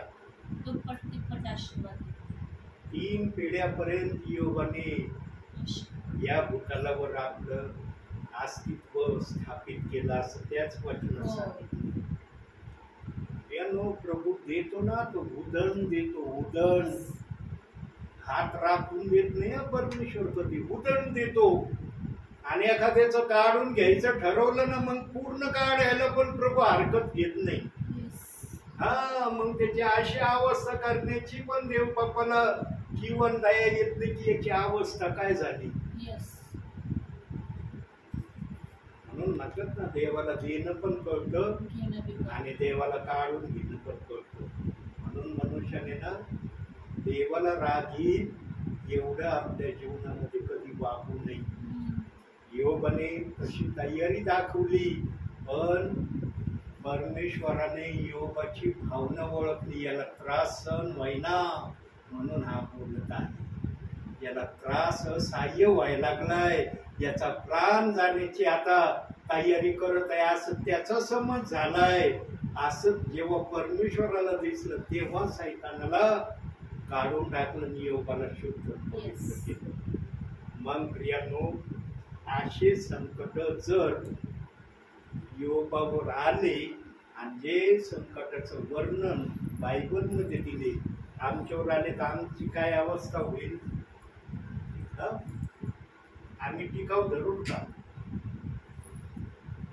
22 जीवनात 3 वेळेस पडलो मी, 3 वेळेस देवाला सोडलं सांगतोय ना. चुटपुट संकट आले, चुटपुट संकटाला बघून घाबरलो, सोडून दिलं देवा. योग सारखा आला असतं काय केलं असतं. म्हणून योगाला सर्वश्रेष्ठ सेवक हे नाव देव बाप्पाने दिले. योगाची साक्ष स्वतः परमेश्वराने दिला असं बायबल सांगतं. परमेश्वराने साक्ष देणे एखाद्याची साधी गोष्ट नाही प्रियांनो. तसा झळा खावा लागत्या, तसं वागावं लागतं, तसं करावं लागतं, तेव्हा परमेश्वर पण बोलतो. आमच्यावर एवढ्या झाडा येऊ देत नाही परमेश्वर. का येऊ देत नाही? कारण मनुष्याच्या आजची सहन करण्याची कॅपॅसिटी देव बाप्पाला कळलेली आहे. पुढील वचनाकडे जाऊया. योहान वर्तमान काढूया. पहिले योहान दुसरा अध्याय 13 वचन. पहिले योहान क्षमा करा. हो का? पहिले योहान. हो.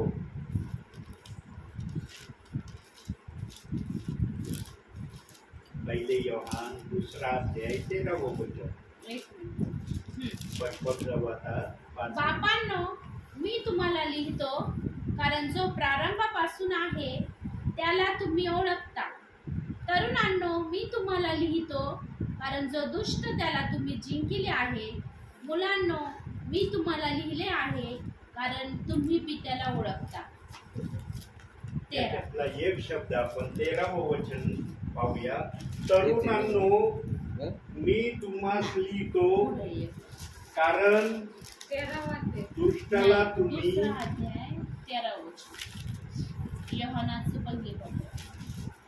पहिले योहान दुसरा अध्याय 13वं वचन.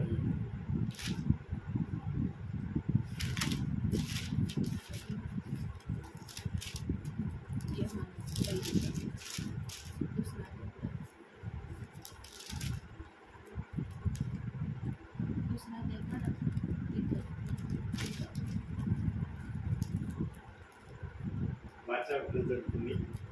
पहिले योहान दुसरा अध्याय 13वं वचन. पहिले हेच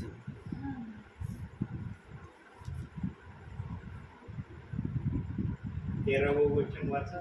बापांनो, मी तुम्हास लिहितो कारण जो प्रारंभापासून आहे त्याचे ज्ञान तुम्हास झाले आहे. तरुणनो, मी तुम्हास लिहितो कारण दुष्टाला तुम्ही जिंकले आहेत. मुलांनो, मी तुम्हास लिहिले आहे कारण तुम्हास पित्याचे ज्ञान झाले आहे. त्याच्यातला आपण तरुणाचा हा शब्द देव बाप्पाने मला दिला. तरुणांनाच का देव बाप बोध करतो?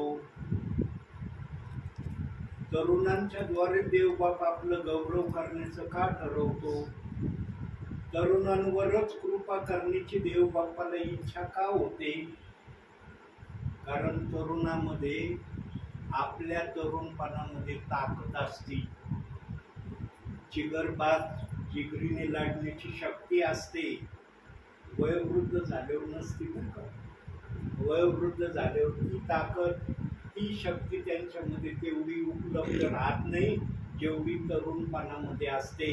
आणि तरुणपणामध्ये जे कार्य होतं ना प्रियांनो, मग ते कार्य चांगलं असो किंवा वाईट असो, ते कार्य करायला तो सक्षम असतो. म्हणून तरुणांना बोध केलाय. काय बोध केलाय पाहूया जरा वचनातून. उपदेशकाचं पुस्तक 11वा अध्याय नीतिसूत्रानंतर. स्तोत्र संहिता, नीतिसूत्रे, उपदेशक 11वा अध्याय 9वं वचन वाचा. 11वा अध्याय 9वं वचन. हे तरुणा, तू आपल्या तारुण्यात आनंद कर. तुझ्या तारुण्याच्या दिवसात तुझे हृदय तुला उल्हास देव.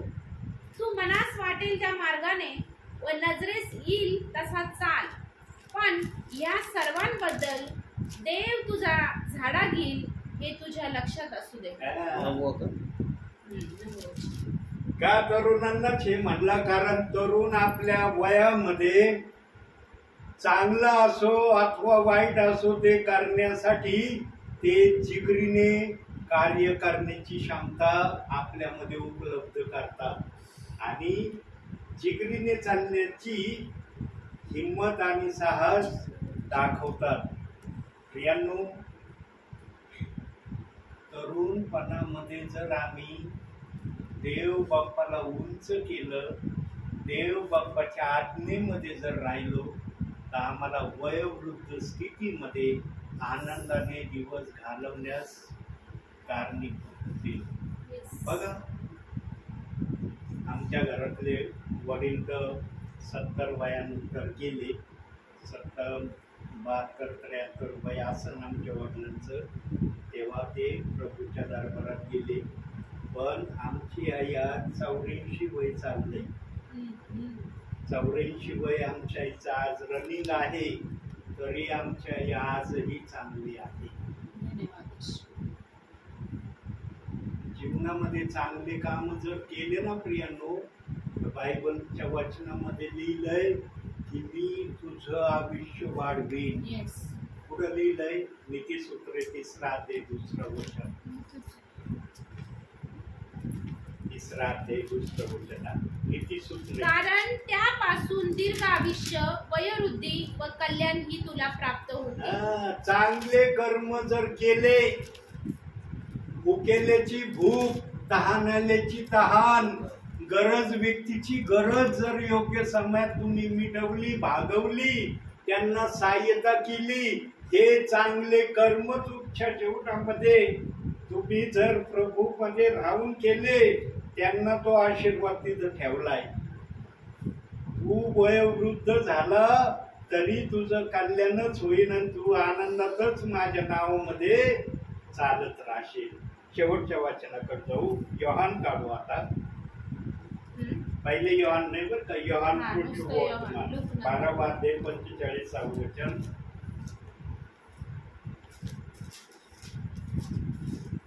12 अध्याय 45 वचन. आणि जो मला पाहतो तो ज्याने मला पाठवले आहे त्याला पाहतो. जो चांगले कर्म करून देवामध्ये चालत राहतो ना, त्याच्या संबंधाने प्रभू बोलत आहे. ज्याने मला पाहिले आहे ज्याने मला पाठवले त्याला पाहतो. आज प्रेषित 2:38 वचनाचा काही सेवक, काही विश्वासणारे विरोध का करतात? कारण त्यांना त्या ठिकाणी एक दिसत नाही, त्यांना 2 दिसतात. पिता एक दिसतोय, पुत्र एक 2 दिसतोय. पण इथं स्वतः येशू सांगत आहे, ज्याने मला पाहिले आहे ज्याने मला पाठविले त्याला पाहिले. देव नाही म्हणे तिथं 2 आहे, आणि मनुष्याने 2 केले, आणि पवित्र आत्मा आला मग ते 3 झाले.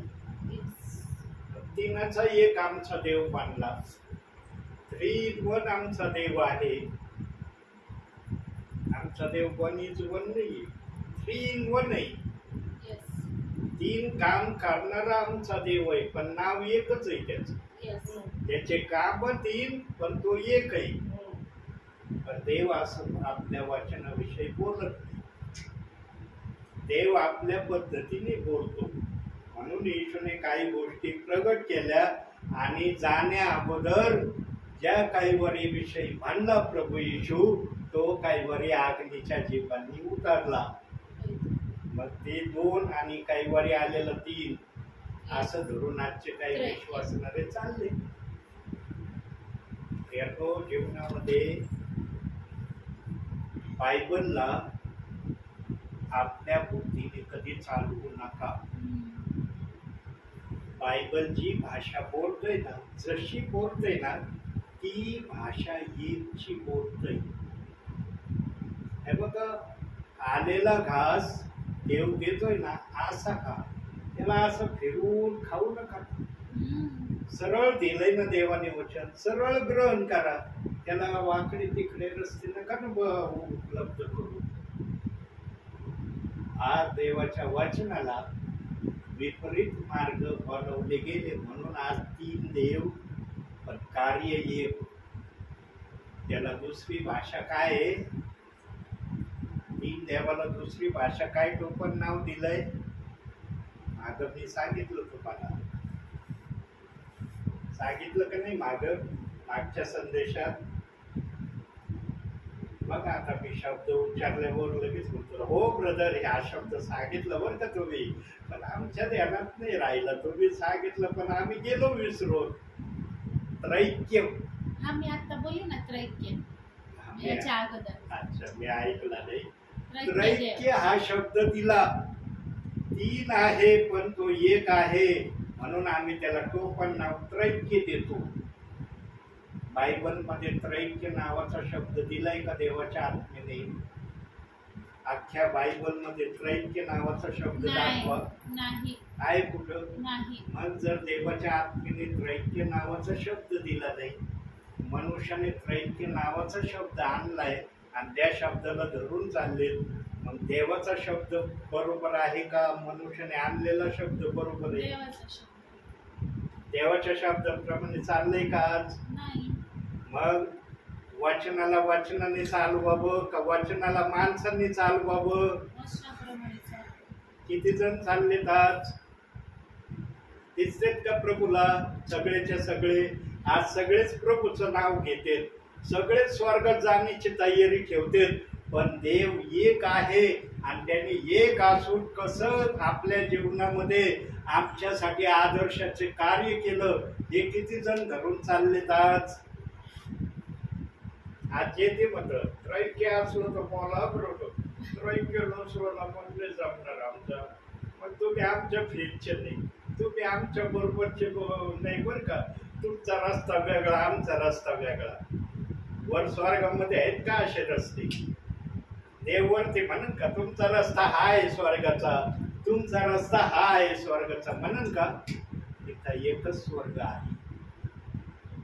त्या स्वर्गामध्ये जाण्यासाठी वचनाप्रमाणे आचरण करणं हीच आठ देव बाप्पाने ठेवली.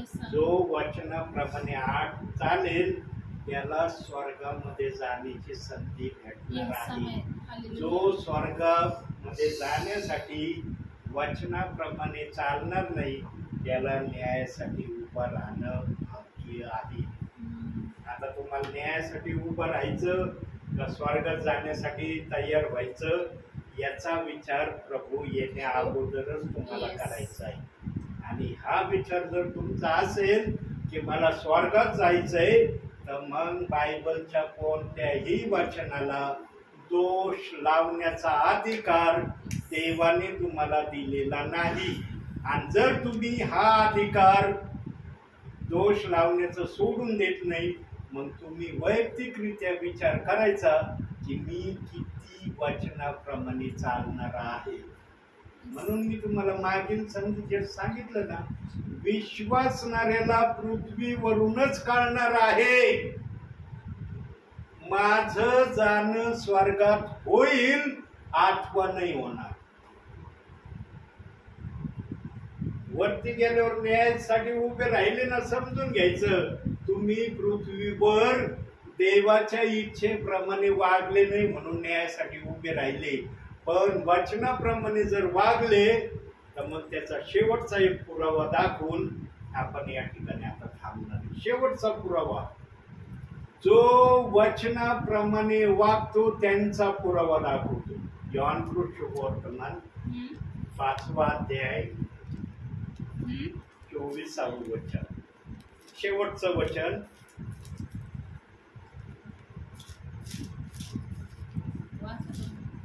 5वा अध्याय 24वे वचन. तिकडं नाही ब्रदर, इकडं शुभवर्तमानामध्ये. मी तुम्हाला खचित खचित सांगतो, जो माझे वचन ऐकतो आणि ज्याने मला पाठवले त्याच्यावर विश्वास ठेवतो त्याला सार्वकालिक जीवन प्राप्त झाले आहे आणि त्याच्यावर न्यायाचा प्रसंग येणार नाही. तो मरणातून जीवनात पार गेला आहे. पाहिलं, देव स्वतः म्हणतो त्याच्यावर न्यायाचा प्रसंग येणार नाही, म्हणजे त्याचा न्याय नाही होणार. आणि ज्याचा न्याय होणार नाही तो स्वर्गात जाण्यास योग्य आहे, पण ज्याचा न्याय होईल त्याचा हिशोब विचारला जाईल. पृथ्वीवर चांगलं किती केलं, वाईट किती केलं,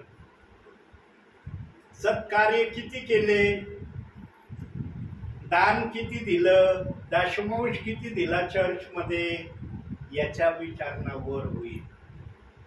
प्रामुख्याने दान आणि दशमांश यांची विचारणावरती देवबाप करणार आहे. कारण या दोन गोष्टींमध्ये देव बाप्पाने दोन आशीर्वाद ठेवले आहेत. दानामध्ये आशीर्वाद काय ठेवलाय? मला तुम्ही खुश केलं, संतुष्ट केलं. आणि दशमांशामध्ये काय म्हणला प्रभू? तुम्ही माझ्या भांडारात अन्न असावे म्हणून नियमितपणे दशमांश देण्याची प्रक्रिया केली.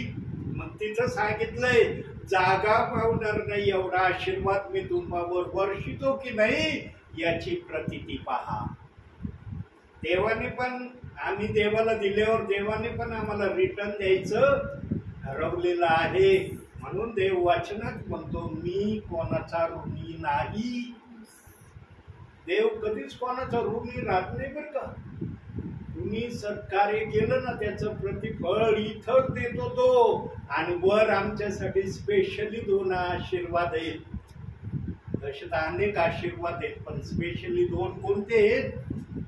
आम्हाला शुभ्र वस्त्र दिले जाणार आहेत आणि आमच्या डोक्यावर मुकुट ठेवला जाणार आहे. सर्वात मोठे आशीर्वाद हे शुभ्र वस्त्रे आणि मुकुट. म्हणून ज्यांना घाताने मारलं गेलं त्यांचे आत्मे प्रभूला म्हणले प्रभू आम्ही पृथ्वीवर तुझ्या नावात असताना घाताने मरलो, आम्ही तर मेलो, परंतु ज्यांनी आम्हाला घाताने मारलं त्यांचा सुख तू कधी घेशील? तेव्हा प्रभू म्हणला थोड्या वेळ तुम्ही विश्रांती घ्या. त्यांना पांढरे जगे देव बाप्पाने दिले आणि सांगितलं तुमच्या सारखे काही जणांचा घात या पृथ्वीवर होणार आहे. त्यांची संख्या पूर्ण झाल्यावर मग मी त्यांच्याकडून सूड घेईन की माझ्या लोकांना घाताने तुम्ही का मारलं. प्रकटीकरणाच्या 6व्या अध्यायामध्ये स्पष्ट सांगितलंय प्रिय. 1 ते 7 वचन जर पाहिलं ना त्याच्यामध्ये लगेच शब्द दिलाय. वेदी खालच्या आत्मे म्हणले आम्ही तुझ्यासाठी आपले प्राण अर्पण केले, आमच्या प्राणाचा हिशोब याचा सुख तू कधी घेशील? तेव्हा देव म्हणला थोड्या वेळ तुम्ही विश्रांती घ्या, झगे घेऊन शांत राहा. आणखी काही जणांची अशी प्रक्रिया पृथ्वीवर होणार आहे. ती प्रक्रिया पूर्ण झाली, ती संख्या पूर्ण झाली म्हणजे तुमच्या या प्रश्नाचं उत्तर मी तुमच्या देखत घेतो का नाही याची प्रतीक्षा करा. बायबलमध्ये सगळ्या गोष्टी देव बाप्पाने प्रगट केलेल्या आहेत.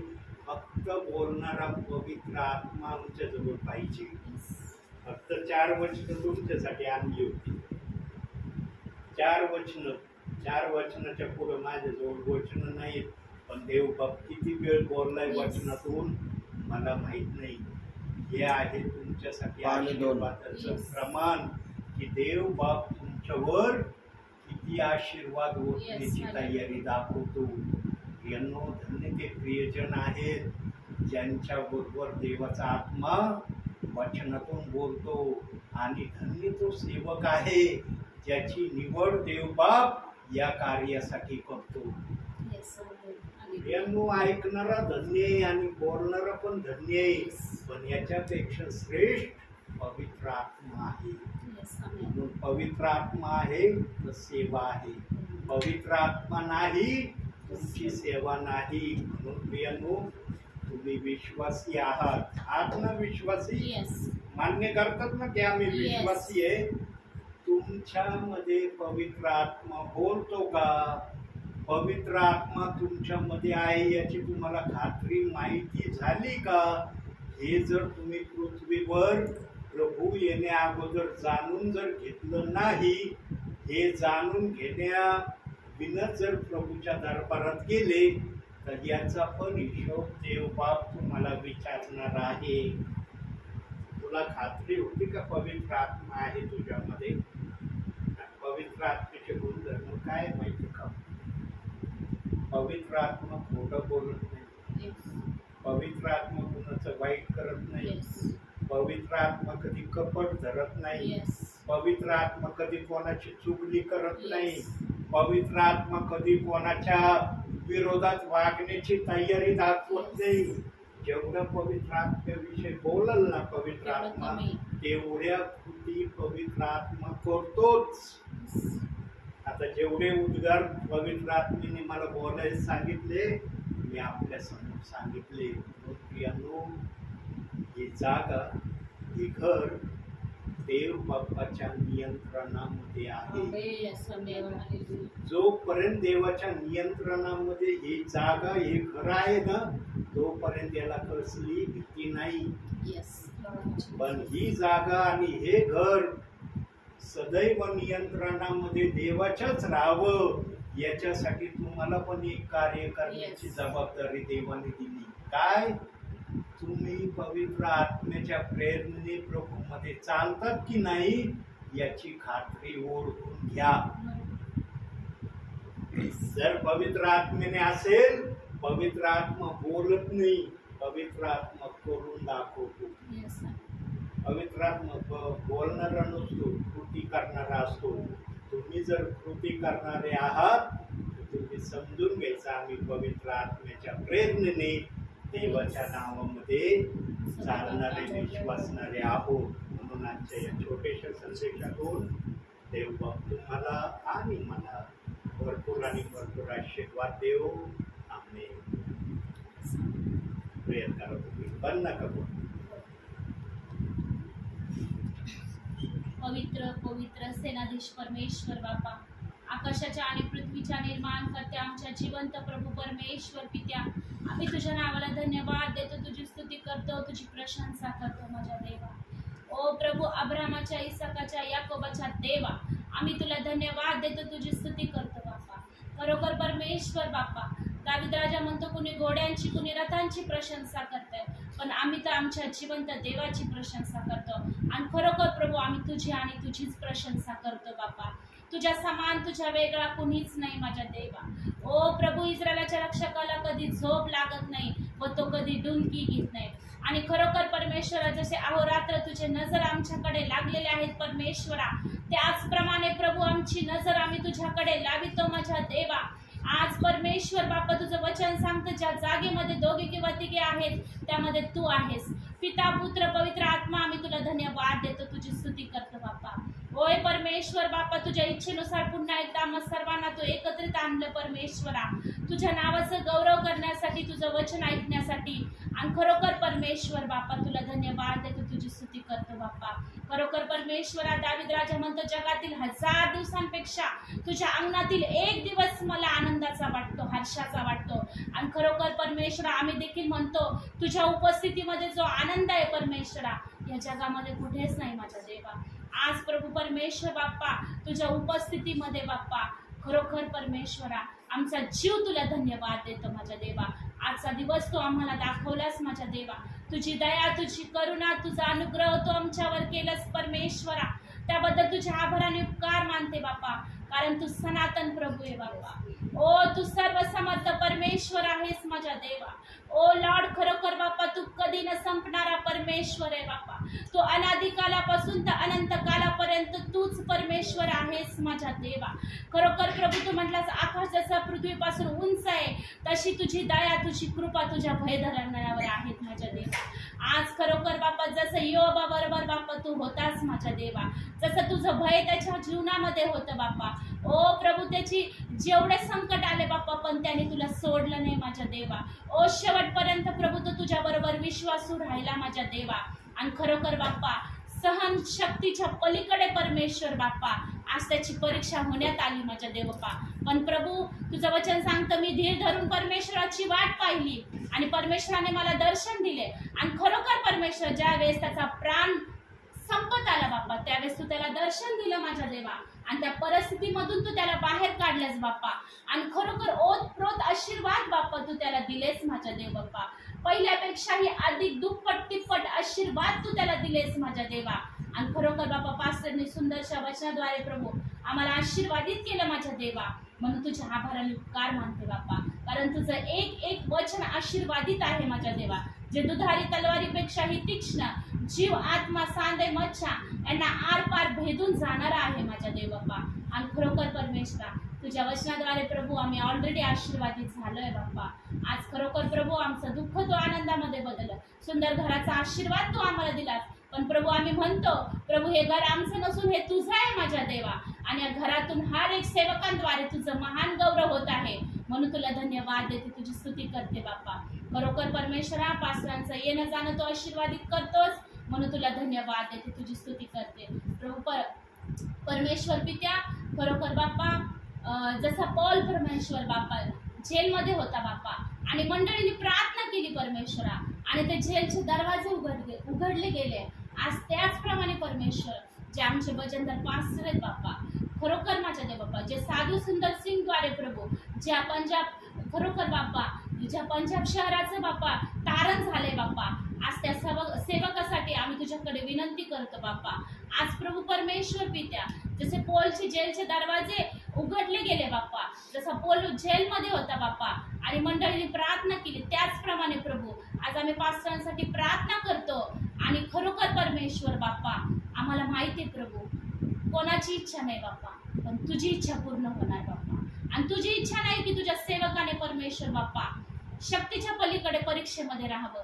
मला माहिती आहे प्रभू, तू एक ना एक दिवस परमेश्वरा त्या लोकांचाही न्याय करशील, आणि जर तुझ्या सत्य वचनाला धरून राहणारा सेवक जो तुझी सेवा करतोय बाप्पा, त्याचा देखील त्याच लोकांसमोर तू न्याय करशील असा आमचा विश्वास आहे माझ्या देव बाप्पा. कारण प्रभू तू न्याय परमेश्वर आहे बाप्पा. तुझ्या लेकरांना तू कधी संकटामध्ये आणि दुःखामध्ये पाहू शकत नाही माझ्या देवा. आज प्रभू ज्याप्रमाणे प्रभू त्यांच्याद्वारे अनेक आत्मे त्या शहरामध्ये बाप्पा जे तारणात प्रभू त्यांचं जीवन बदललंय परमेश्वरा, आज तो सेवक प्रभू आज प्रभू कुठल्या संकटामध्ये राहणार नाही आमचा विश्वास आहे माझ्या देव बाप्पा. तू त्यांना तुझ्या इच्छेनुसार, तुझ्या वेळेनुसार, तुझ्या कार्यानुसार परमेश्वरा तू त्यांना बाहेर काढशील असा आमचा विश्वास आहे प्रभू. सर्व मान महिमा सन्मान गौरव आम्ही तुला देतो, आणि धन्यता आणा प्रभू येशू ख्रिस्त याच्या गोड आणि पवित्र नावात मागते म्हणून पित्यात वळी आमेन. हे आमच्या स्वर्गीय बाप्पा, तुझे नाव पवित्र मानले जाऊ, तुझे राज्य जसे स्वर्गात तसे पृथ्वीवर, तुझ्याच इच्छेप्रमाणे आमची दररोजची भाकर असतो आम्हाला, आणि जसे आम्ही आमची ऋणे आम्हाला सोडिले आहे तसेच तो आमची ऋणे आम्हाला सोड, आणि आम्हाला परीक्षेत आणू पण वाईटापासून सोडव, कारण की राज्य सामर्थ्य आणि गौरव ही सर्व काळ तुझीच आहे. आमेन. प्रभू येशू रक्त की जय, प्रभू येशू रक्त की जय, प्रभू येशूच्याच रक्ताचा जयकार असो. आमेन आमेन आमेन. बंद करू.